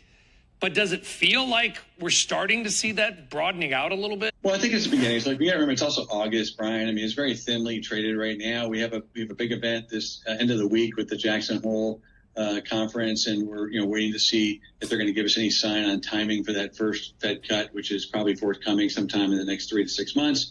And what I would say is that we're in that bottoming process. We've been underweight small mid caps now for going on 4 years. Okay, and it's been the right view. And we're starting to see the small mid caps start to bottom out a little bit on a relative basis, in the sense that they're not going down at the same pace relative to the S&P 500. That's the beginnings of something, I think. But I don't think it's time yet to go fully all in. But it is time to be considering that move, given the 4 years of relative underperformance.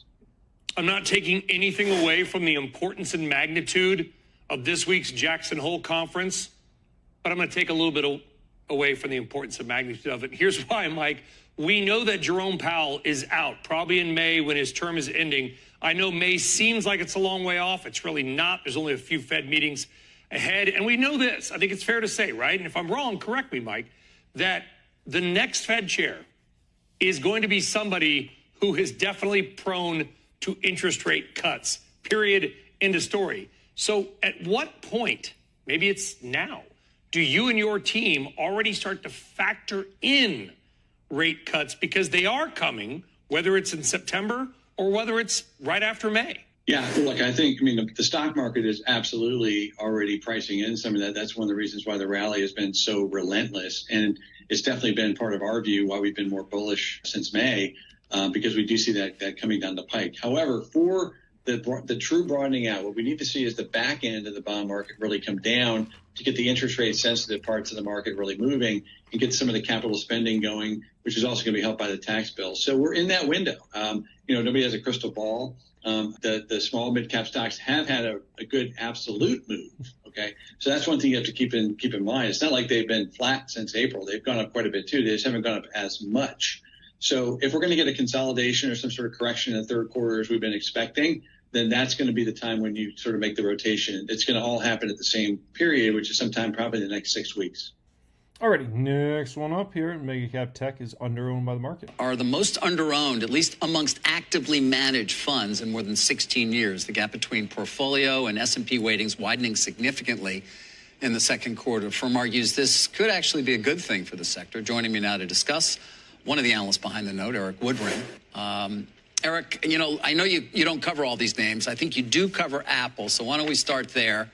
I can understand why, if you're running an actively managed portfolio, you don't want to own Apple. I mean, It's not growing its top line, or to be fair, last quarter was stronger. Doesn't have an AI strategy. It may still be under pressure from tariffs, although that doesn't appear to be the case. So, why is that an opportunity in your opinion? Sure. Thank you for having me on, David. So, one thing, if we just take a big step back, most of the mega caps are generally underowned. If we think about their relative weighting in the S&P, which is the index that we base this analysis off of, these are very big stocks with very big weightings, and sometimes you get too concentrated if you own a number of these. So naturally, investors, active managers are underweight the mega caps, even the NVIDIAs of the world that have obviously had their amazing run. When we drill down on Apple, David, many of the points that you just made are correct. Top line growth has been relatively tepid. Apple is faced with a number of kind of either geopolitical or regulatory headwinds that they've had to work through. And so on a look back basis, again, the underweighting is clear. Why institutional investors would be there. Going forward, though, I just think the narrative feels a little bit different to me. And this is what we wrote about towards the end of last week, which is the combination of three things gets me to feel a bit better about the stock as I look out over the next 12 months. One is obviously dodging a major risk in Section 232 tariffs. That could have been up to 10% EPS downside. Instead, it's effectively a non-event. The second one, go back to earnings, and to your point, David, the core of the business, even when you normalize for pull forward or one-timers, was just better than we expected, both products and the services business, importantly. And then the third leg of this stool is, as we look out, we're getting a little bit more kind of breadcrumbs, so to speak, that there is some semblance of strategy for AI at Apple, meaning we're seeing a bit of a CapEx uptick. It's not significant, but it's moving in the right direction.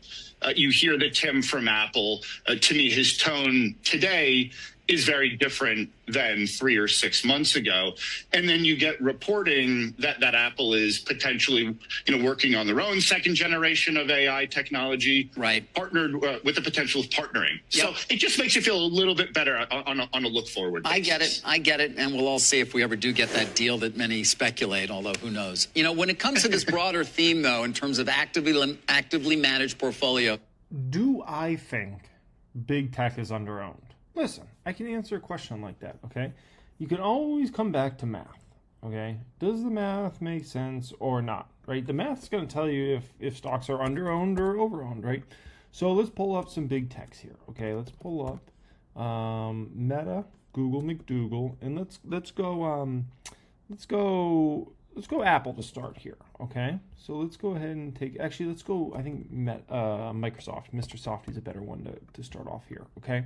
So what do we find? We find that Meta's undervalued, no doubt about it, right? Meta's undervalued. It's trading way too cheap given the revenue growth in future years, right? And obviously net income growth they'll be having. Google, underowned, no doubt. Forward P under 20 for Google, like double-digit growth company. Come on, man. Mr. Softy, 34 forward PE, double-digit grower, also undervalued. So I would say Meta, Google, Microsoft all are what I would call underowned. That's very fair, right? What about Apple, Amazon, and let's go NVIDIA, right? Let's go these three. So Apple trading at a 30 forward PE with likely single-digit revenue growth. You could make an argument that Apple's maybe a little overowned, right? That man spends so much time talking about Apple alone. You could make a very strong argument that Apple's a little overowned, okay? Not massively, but like a little overowned. Amazon trading at a 33 forward PE, but with likely double-digit growth for many years to go in the future. I think you can make an argument that Amazon might be a little underowned. NVIDIA, 45 forward P seems really high compared to these stocks, right? But NVIDIA also has insanely strong double-digit revenue growth, right? And EPS growth expected. Whenever that growth trend does break, NVIDIA stock will break hard to the downside. But you can make actually an argument that NVIDIA is underowned right now. And then the last one of the big mega cap techs would be good old Tesla and Tesla. That's one you could definitely make a strong argument that maybe is, overowned there, right? But you could say that forever in regards to Tesla. Trailing the benchmark or the index, what it would be. For example, NVIDIA, I think 7-8% right of the S&P. So let's, is there going to be catch up? And by the way, it's been very different this year. They haven't all performed similarly. I mean, you've got, Microsoft and Meta and NVIDIA way outperforming the S&P, but then you've got Alphabet and Apple, which we just talked about, obviously, and Amazon underperforming. Yeah. And so we've seen the degree of relative underweighting change throughout this year, which if you take that into account, you can kind of bifurcate between those that have outperformed and those that have performed in line or underperformed. But generally, all of the 5 mega cap tech names have been underweight this year. Meta has been the one exception. Meta has actually been over-owned relative to its index weight for the majority of the last 4 years, up until the second quarter. It is now under-owned relative to its weighting, as it's had quite a nice run. And so we do need to kind of look at the starting point from the end of last year to where we are today. And using Apple again as an example, starting the year, Apple was the most under-owned stock. It is now the 3rd most under-owned stock, as the stock has underperformed, right? But investors haven't necessarily cut their positions as much, and so that helps to explain the disparity. But the high level answer is, on average, mega cap tech is underowned by about 140 basis points exiting 2Q. Exiting 1Q, that under ownership was about 115 basis points. So we are more underowned than 3 months ago. Right, and so perhaps there will be a return to making that more even. So I'm going to have to run. I don't think we'll get to that last reaction video, but I could give my life-changing advice. Got to start carrying a wad around, man. Like, I never knew about this, but it's a game changer. It's a life changer, man. You carry the wad around, and it makes you feel different. Like, you feel like so much less stress. I got to say, I didn't think it was a real thing. I mean, I remember, like my dad, he never had any money in stocks, never had any money in savings, but he always had a wad. You got to have a wad. And I never understood it. I'm like, who cares, man? I got credit cards with unlimited limits and, all this stuff. Like, what do I need cash for? No, man, you need a wad. Like, I'm just telling you, you need it. You need it in your life. And listen, we're the last generation that can do this because, give it another 10, 20 years, the government's probably going to outlaw paying for cash with anything, or like carrying cash. It'll be like, oh, it's used for illegal activities. You can't track it. It's illegal now, right? Yeah, I'm sure that's coming down the road. They're going to make us go all digital, right? You gotta be flipping my flapjacks. $3.9 million plus public count right back to unbelievable. The move on Friday, obviously. A lot of things I want to react to in this video. One of the first things I'll react to is, do I believe in the rally we had on Friday? Do I believe that's sticking? Do I believe this is going to continue for quite a while? Those sorts of things, okay? So I want to speak about that right off the top. I mean, the moves were insane, right? Honest stock was up over 11% on the day. SoFi was up over 7%. Revolve RVLV was up over 6%. Estee Lauder up over 4%. And I had a ton of stocks up 2-3%. And everything was going so perfect. Even Duolingo put options made me money. Duolingo stock must have been probably the only dang stock in the whole market that crashed while every other stock was going up. Like literally, like everything is working in my favor, right? Duolingo stock down 4% on the day when everything else was blasting higher, right? And so I also want to talk in this video toward the beginning about kind of this sort of notion out there, right? Rising subscriber numbers are one of the clear signals that a platform is improving and becoming more relevant. Duolingo, the numbers, the growth they've shown there, like, is it real, right? Is it lasting? I want to speak about that in this video and kind of give a little bit of a warning out there as somebody that's been in this market for a long time. It's not saying a lot of companies become the big things and then falter, right? Tom Lee was on CNBC yesterday speaking about his views on the market, so looking very forward to react to that one. The Professor Jeremy Siegel, he was on CNBC yesterday speaking about his views on where the market's headed from here, so looking forward to reacting to that one. Oh man, we got the Dean Evaluation, Ashwath, talking about markets will move higher until risks show up in earnings in the economy. Looking forward to reacting to that one, sharing my opinions and perspectives there. So yeah, action-packed video, folks. Only one thing I need from you guys, hit the like button. If you could just please hit that thumbs up button, that's all I need from you. Please do that for me. Additionally, if you want to be subscribed to the channel, you can certainly subscribe. I think we're over 106,000 subscribers on the reaction channel. And I'm back home, back in Vegas. Thank goodness. I don't want to go anywhere for a while, man. I've been doing so much traveling. I was in Mexico, then I was in Georgia, then I was in North Carolina, I was in New York City for quite a while, then I was in Arizona. I'm just happy to be home, okay? Listen, guys, the first time I'm going to announce this big deal we got coming up 8 days from now, September 1st, Labor Day. We're going to do a one-day sale for my highest end Patreon tier. That Patreon tier is usually $125 for access to that one. That's access to my Become a Master Stock Market course, as well as the moves I'm making in my Patreon portfolio each week. Plus, you get access to that particular Discord chat there, the Stock Hub Discord chat. So, yeah, if you want access to that, that will be the pinned comment down there here today, and we'll send over the deal when it drops 8 days from now, okay? So, you know, before we get rolling here, what's my feeling on the market? Do I think Friday's move was lasting? Here's my take. I distrust it meaningfully. Here's why. Many times, I've been in this market 17 years, watched so many of these Fed presidents speak, right? What I see a lot is Fed president will come out and say blah, blah, blah. Market will make a move, big move many times, up or down, okay? And then a trading day later or two, all of a sudden you get like the real reaction. And so a lot of times you cannot trust the initial reaction. Same way as if the market went down big, I wouldn't have trusted that either. Like if the market was down big, I wouldn't have trusted that. I'd be like, this market might come snapping right back.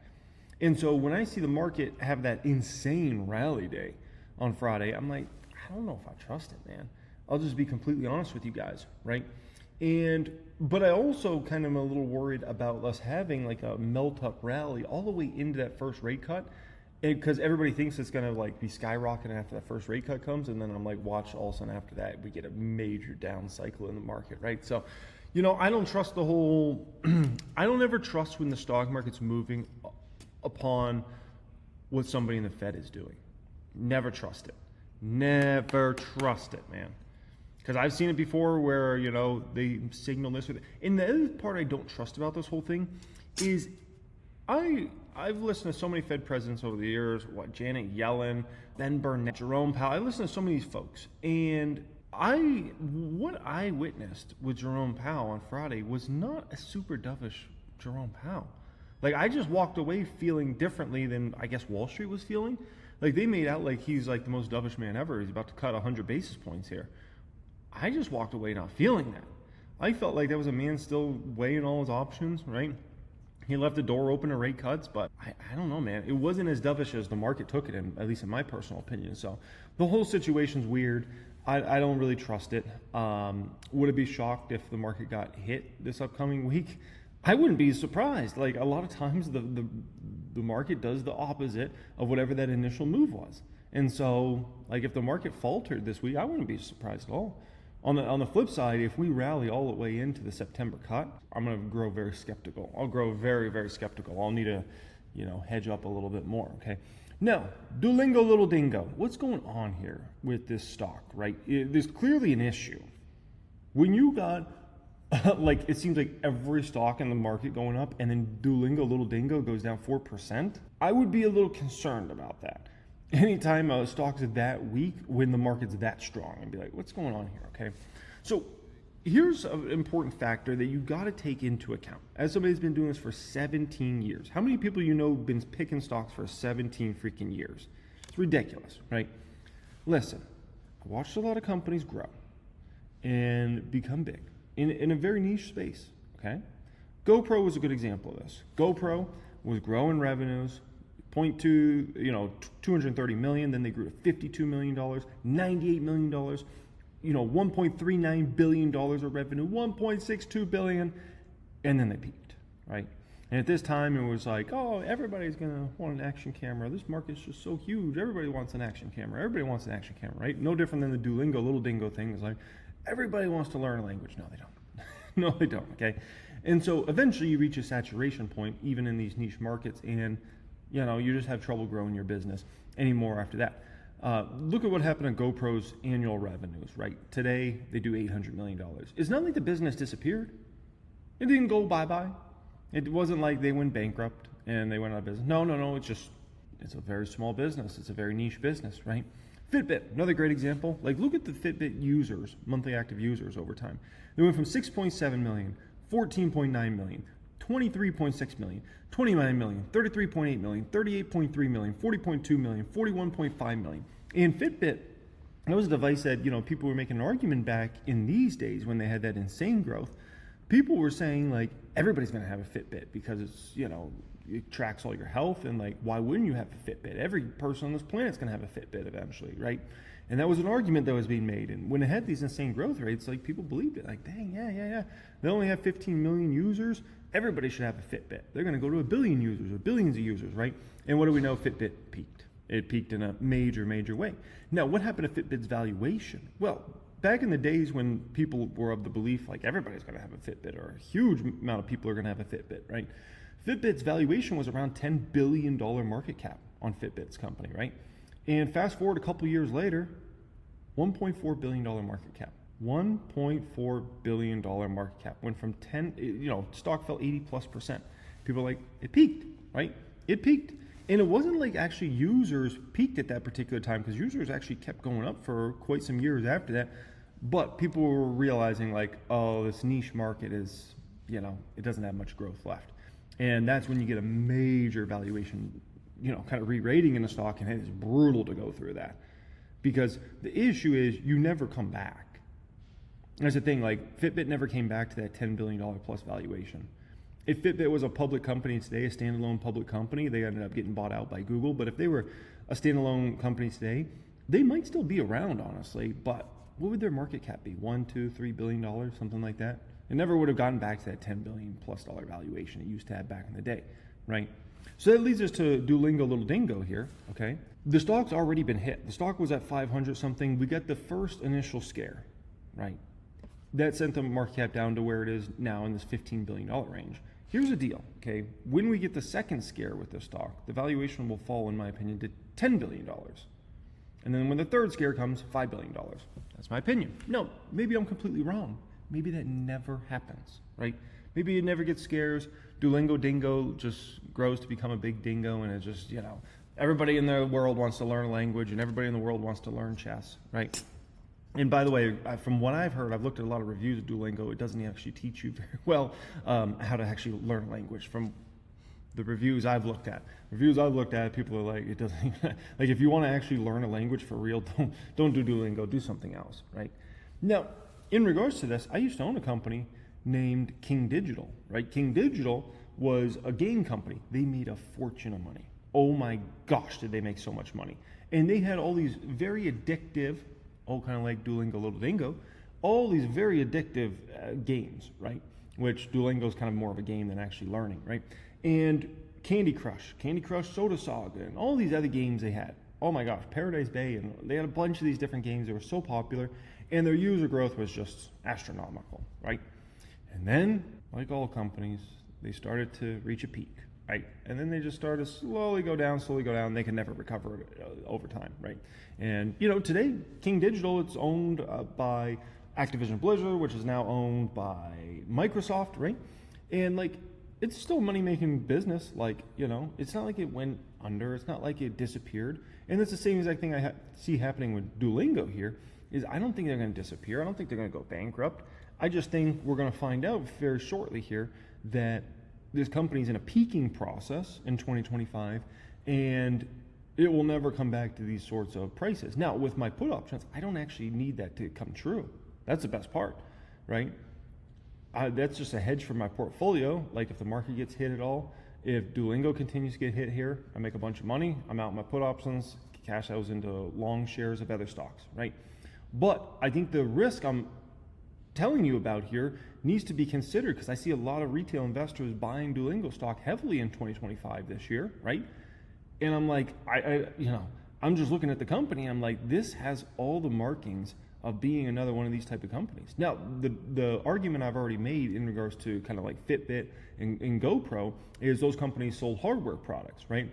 I already made this argument, and it kind of frustrated me because somebody tried to debate my point. And I'm like, I already made this point about like hardware companies are even extra hard because, like software is just easier. Like Duolingo has all these people on subscription plans. It takes a lot longer for, their revenue to falter and things like that. And so that's why I think Duolingo's in a better position than GoPro and Fitbit, but that doesn't mean their stock's not going to go down 50 or 70% over the next few years. So do keep that in mind, right? Now, here's the thing with Duolingo, and this should be, like, no one's talking about this on the bull side, and I think like this, you've got to take this extremely seriously. Their monthly active user number has started to decline. That's like in my opinion, that's the first signal of like, like the ship could be going down, okay? They went down to 128 million monthly active users. From the previous quarter, they were at 130 million monthly active users. That's the first sign, I believe, and I think this is also why the stock fell from the 500 range down to the 300 range now, of like, oh boy, I think this insane high valuation name is starting to peak here, right? And that's why people are already jumping ship on this one, because they realize the best days are likely behind little dingo here.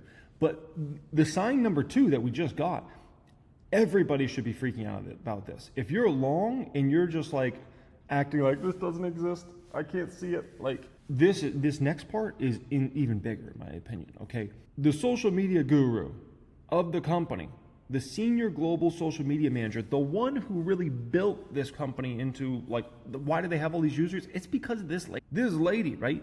They got the product, but at the end of the day, the product's only going to do so much for you. You've got to go viral on Instagram, TikTok, all the social medias. And this lady did one of the best jobs in modern history for marketing of a company. Absolutely a historic job. And she's gone now, right?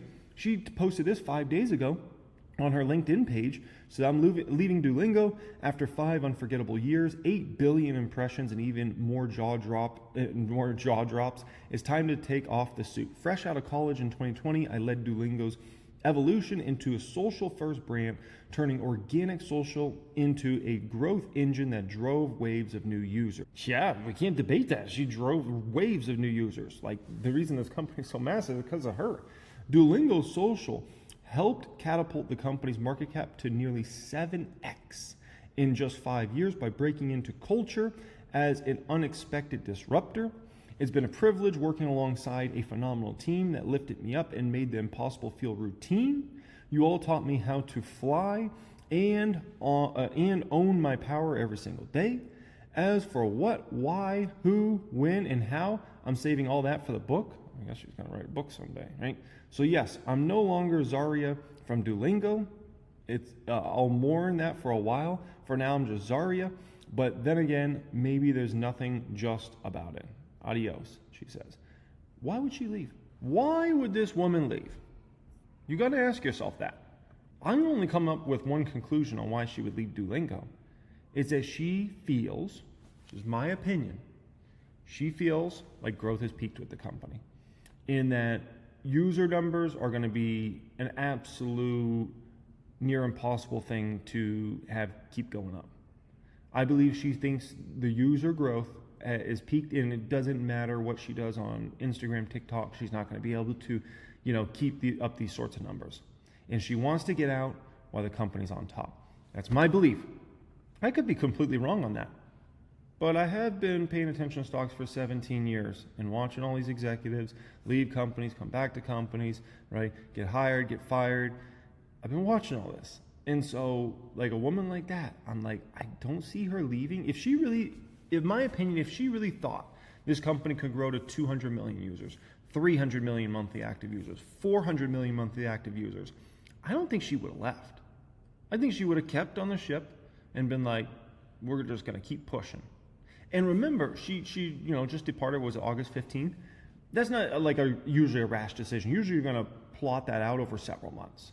If you're somebody like her that's a senior, manager of all the social media marketing and all the marketing for the company, you're not just going to wake up one day and be like, I'm out of here. No. That's going to be a calculated decision that you'd likely consider for a few months. My guess is she probably let the executive team know in July that she was likely going to end up departing, and then maybe she had a 2-week or maybe a longer than a 2-week thing, and then eventually she left, right? So my opinion is here, that woman probably sees that user growth is in a peaking process, and she doesn't want to. The last thing, she's got this insanely great reputation, right? Of she grew Duolingo to the moon. She grew it from such a small user base into this thing that had 130 million monthly active users. If they start going down on users, it's going to stain her reputation in a major way. If all of a sudden they go down to 120 million monthly actives, 110 million, 100 million, and she can't recover, that totally damages her brand. And that totally damages like what she can do like long term and the type of company she can work for.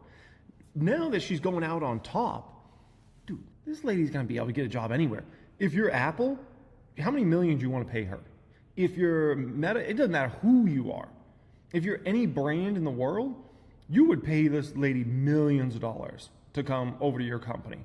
Any startup, then like she's gonna be one of the hottest commodities. Could you imagine her inbox?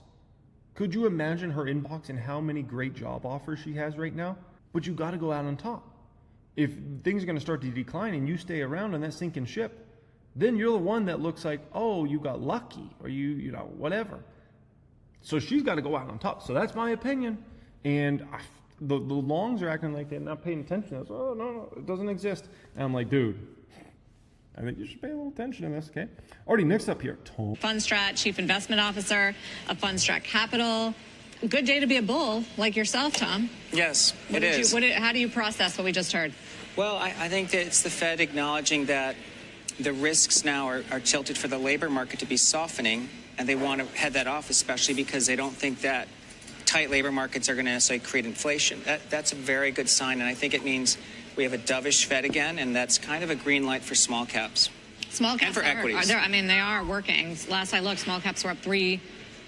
So is this what we need to really confirm the sort of broadening that comes and goes in the market?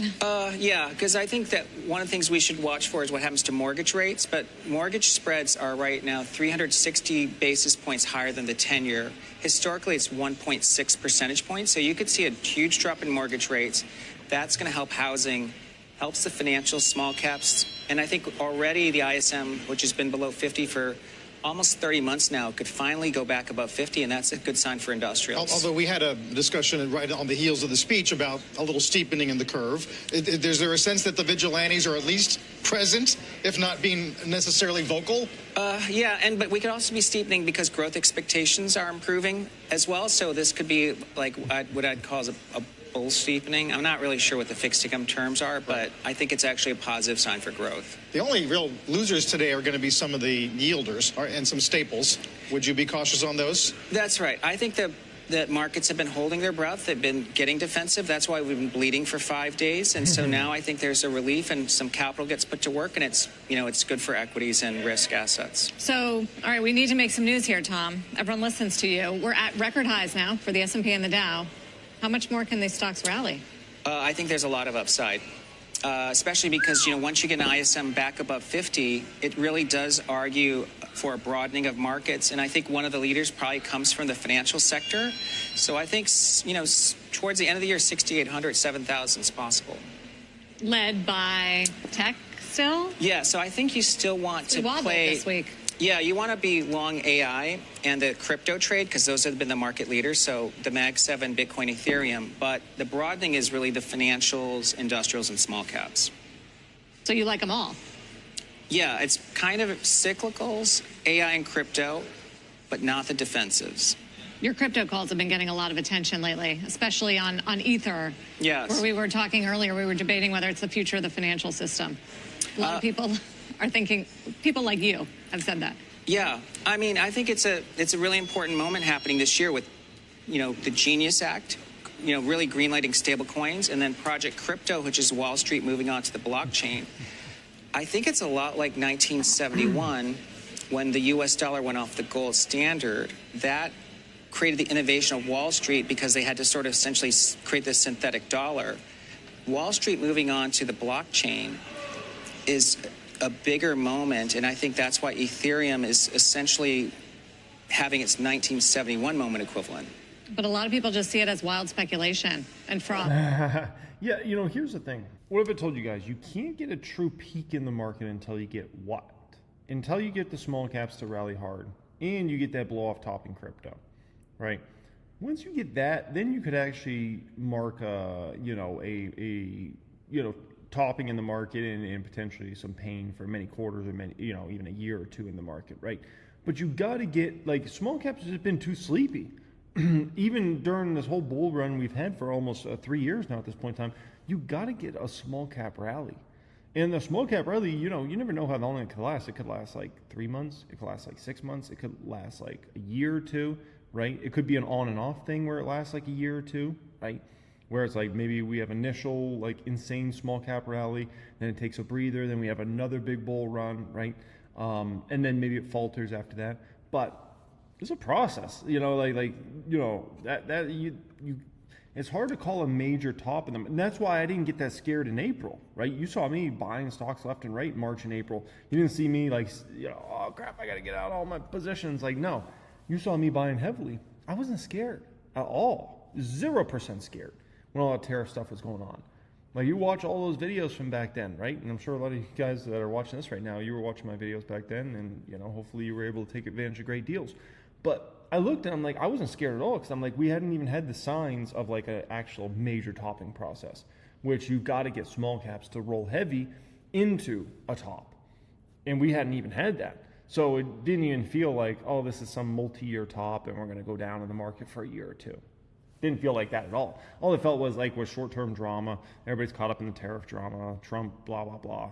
Boom, right back up, right? So anyways, next one up here. Eagle, it's great to have you here. What do you make of just the emphatic nature of the market response, both equities and bonds? And, especially, I look at this, I look at the massive breadth, I look at the moves in the cyclical parts of the market and the lower quality stuff. It's almost as if this is early cycle and we've been in, a growth scare or something, as opposed to we've already been at all-time highs. So how do you read it? Well, first of all, I thought it was very dovish. And I think the market reaction is perfectly right. Listen, a small stock's doing so well is textbook. Small companies borrow at the Fed rate, at the Fed funds +1, +2.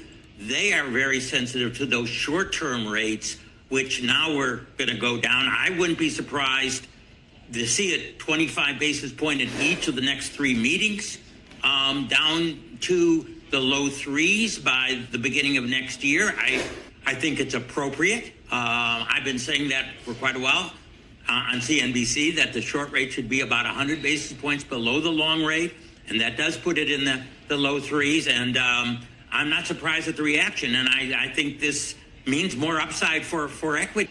Yeah, in terms of where the Fed funds rate should be, in my opinion, the Fed funds rate should always be around where CPI is trending. And so let's say CPI on a 3-month trend, 4-month trend is trending 3%, Fed funds 3%. Let's say we've got a CPI trending, for 3 or 4 months straight, right around 2%. Fed funds rate should be right around 2%. We've got a CPI, a 0, which is rare for it to better be a 0. Fed funds rate should be a 0. We actually had that in the Great Financial Crisis. And I think that was a good time period to have the Fed funds rate at 0, because we had CPI that was around 0 at that particular time, right? If you had CPI at 5%, put the Fed funds rate right around 5%. So that's the way the Fed, but the Fed doesn't do this. The Fed had us at 4 and 5% for the longest time, Fed funds rate, and still does when we have a CPI in the 2s. And it's just like, why? And then, they had interest rates on the floor for the longest time. We had a CPI go 3, 4, 5, 6, and then they finally started reacting. It's like, oh my gosh, how long are you guys going to wait here? So, no, in regards to the Russell Wilson here, the IWM, let me show you this. I think this is important everybody sees this, okay? Look, the Russell Wilson is lower today than it was in the 4th quarter of 2021, right?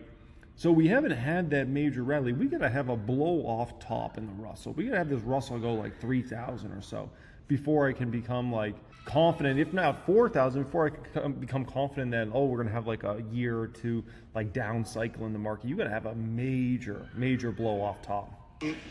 I guess the question is, you say you thought that Powell was more dovish. Maybe we were led to believe he would be. A lot of folks felt like he would not want to close off various options, right? You have Morgan Stanley, Bank of America. A lot of these big firms do not have a forecast for rate cuts this year, which says to me that there is a relatively robust counter case to the idea that we should be cutting right now. I realize it's at inflection points you're going to get this disagreement.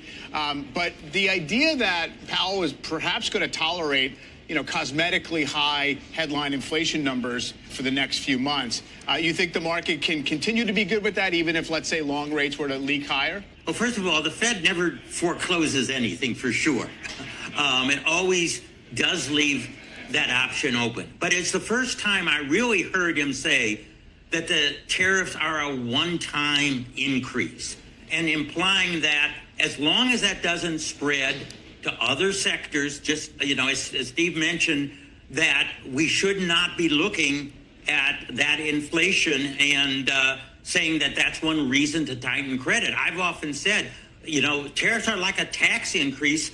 Monetary policy says you should not tighten credit when increased prices is caused by a tax increase. And it seems like pretty much he was on board with that notion. He hasn't seen inflationary expectations go up.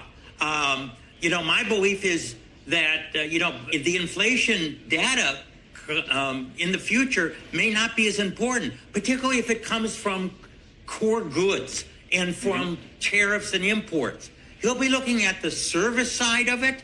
And by the way, we know housing is a big part of that service side, and that's been very soft. We see that prices in homes across the country are finally softened to the point of going down, I think, in a majority of states right now. So housing, even though it does get in a lag in the CPI and the PCE deflator, doesn't seem like that big component is going to be a source of that service inflation. So I think that, pretty much that opens the door for those lower rates. And I think that's pretty much the way it should be. And obviously anything can happen, but the market wanted it, and they got it. And it was more clear than I thought he would be, like he was a year ago. The pivot a year ago, we saw a rate. Now, I don't know if it's going to be 50. I think 50 depends pretty much on what the August payrolls are going to be. If we got a negative print, it might be 50. But I think that 25 is certainly in a bag, barring, some sort of crisis we don't foresee at the present time. Yeah, that seems like the safe assumption. And I guess the other... I got to be honest with you guys. I'm rooting for the market to go down this week. I would love the market to go down big this week. Here's why. So many Wall Streeters, are coming on and just being like so bullish and Powell's so dovish and the market loves it and all this stuff. And I think it'd be great if the market was down huge this week. And everybody's just like, then has to go on and like, why is the market down so big? Because they would not know what to say. Like literally, what are they going to flip now and say, oh, maybe Powell was more, hawkish than we thought when we initially listened to it. It's just, oh man, it'd be so good. So yeah, I'm kind of secretly hoping the market goes down big this week. I would love that. Element of why we're seeing this spring-loaded market response, aside from it being a somewhat more clear message about the likely rate cut, is the setup, right? We spent, several days with the leadership parts of this market selling off, rotating around, a little bit of perhaps a reason to rethink things like the AI trade and whether, in fact, policy was going to remain as restricted as it is right now. So how do you think the stock market continues to digest this in terms of what parts of the market do better? Yeah, and by the way, when we got those PMIs from, S&P Global, that surprised on the upside. I think a lot of people said, whoa, Powell does have some ammunition to say things are not falling apart. I'm going to be data dependent. That did not deter him. I think that put a little bit more question. I think coming into the week, we thought, he's going to pivot, and some of the data actually was not that weak. We do not see the economy falling apart. We don't see crazy strength by any means. I think that Goldman Sachs and others think 1.5% to 2%. I think the Atlanta Fed thinks 2.5% for this third quarter. That's not a runaway economy, and with the supply of labor being restricted so much by immigration and other policies, as Powell mentioned, any diminution in demand is going to result in negative payrolls and rising unemployment. Yeah. I mean, people are under the assumption that all the time the Fed lowering interest rates is always good for the market. It's not always. You could even look at last year, they start lowering interest rates and the market actually started to falter right after that, right? You can look at, the great financial crisis, they're lowering rates, and market just kept going down and down and down and down and down. The economy kept going down and down and down as they kept lowering rates, right? So, I understand, like, people always assume like the market's going to have to go up huge when they are cutting interest rate. It doesn't always work that way. Many times the market can go down when they're actually cutting the interest rates. It might get excited before the interest rate cuts come, but many times it actually falters when they're actually doing the interest rates cuts. So it's something to consider. And we've had a massive move up in the market, without them cutting interest rates anytime recently, right? Something to think about. Markets will move higher until risks show up in the earnings and economy. The NYU School of Business, they call him the Dean of Valuations for a reason. Oswath, great to have you on. Perfect day for it. Have valuations gotten a little bit stupid, or are we okay? I think for the last 10 years, we've had this conversation over and over again. When markets reach a new high, we say, our market's crazy. And experts like me come on and we say, markets are too rich, you got to sell. And 2 years later, we repeat the whole process. Over the last 3 or 4 years, I've decided that markets maybe are more trustworthy on this than experts are, that the markets seem to figure things out. When you look through this year, there have been two phases to the market. Through April 8th, tech especially was beaten up. The Mag 7 collectively lost, I think, $2 trillion in market cap just in that first 3 months. Between April 8th and today, you look at tech, it's come back. Not just come back, but it's become one of the strongest sectors again, the S&P. So this is a long-standing story, and the story has legs. Is the market rich? Absolutely. Is it underestimating some of the risks that are probably around the corner? Maybe. But given that these risks have to show up in the numbers, which should be in the economy and in earnings, until that happens, I think markets are holding on and saying, hey, we don't know what's going to happen, so we're going to price in the expectation that things are going to be okay. Do you think the market is overreacting to the Federal Reserve news today? I think so. I mean, I think I've written extensively about the Fed and Fed rate cuts not really conveying much to the market other than something for us to all talk about. I mean, they don't even affect the one thing they're supposed to affect, which is interest rates, traded rates. They might affect the Fed funds rate, but Treasury rates themselves have a life of their own. So it'll be interesting to see if there's a Fed rate cut, whether the T-bond rate drops below 4%. My guess is it will not, because as long as inflation stays at 2.5, 2.6, 2.7%, the T-bond rate is destined for 4% plus.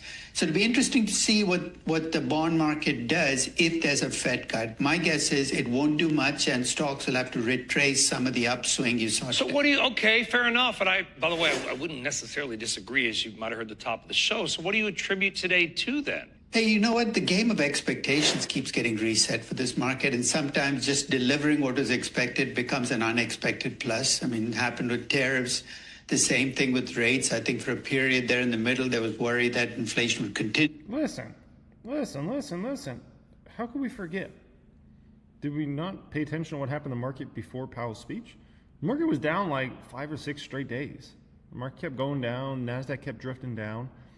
And so we had a market just kept drifting down. It was fearful of what. And remember what I talked about? It was either this channel or the main channel. I talked about it a few days ago.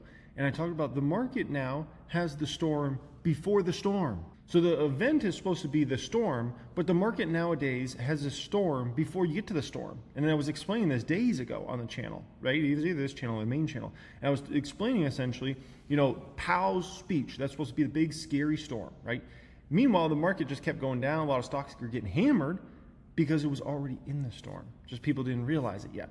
And then by the time you actually get to the storm, it's not even scary anymore. We're already at the event. It's like, oh, it's not scary anymore. So, it's fascinating, but that's just what the market does nowadays. Go up and rates might continue to go up. I think part of it is expectations keep getting reset, and and you beat those expectations, market viewed as a positive surprise. It's a very strange twist on the expectations game, but it is what I think is driving the market today. Yeah, and, we talked earlier in the show about next week we get the Fed's preferred measure of inflation, PCE.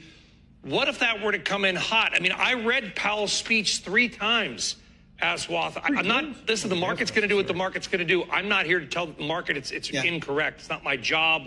It's obviously interpreting it one way. I don't read the speech the same way the market appears to be. Do you? I don't either. But in a sense, in this case, I think the market views absence of bad news as good news. That Powell did not come in and say anything explicitly about not cutting rates. So I think in many ways the market is reading in whatever it wants to read into this process. I think the feeling the market... Exactly. And that, folks, that, ladies and gentlemen, is why you can never trust the initial move the market makes. Because it will read however it wants on that particular day, and then it can completely flip. And so maybe this isn't one of those situations. Maybe we just rally hard this whole week, and everybody's just flooding money into the whole market this whole week. Maybe that is the case. Or maybe this is like many of these other time periods when we're going to look at the market at this time next week, and it'll be quite a bit lower than where it is when it comes to NASDAQ and SP 500, the Dow. Like, we'll have to see. As a long-term investor, the great news for us is we don't have to stress about all that, right? We get great deals in the market, sweet, we're going to be buying, right?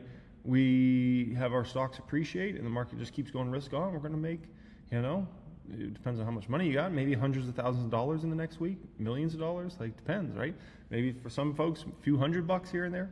Alrighty guys, appreciate you joining me as always. Thanks so much for being here. If you're looking to get that Patreon sale, we're having it 8 days from now on September 1st. Pin comment down there, click on that, put in your name, email, we'll send over that deal for you, and make sure you create an account with my Patreon. That'll be the next step after this process, so then you can make sure you can receive that deal, and that will be for my highest end Patreon tier in the Patreon, okay? Alrighty guys, much love as always, and have a great day.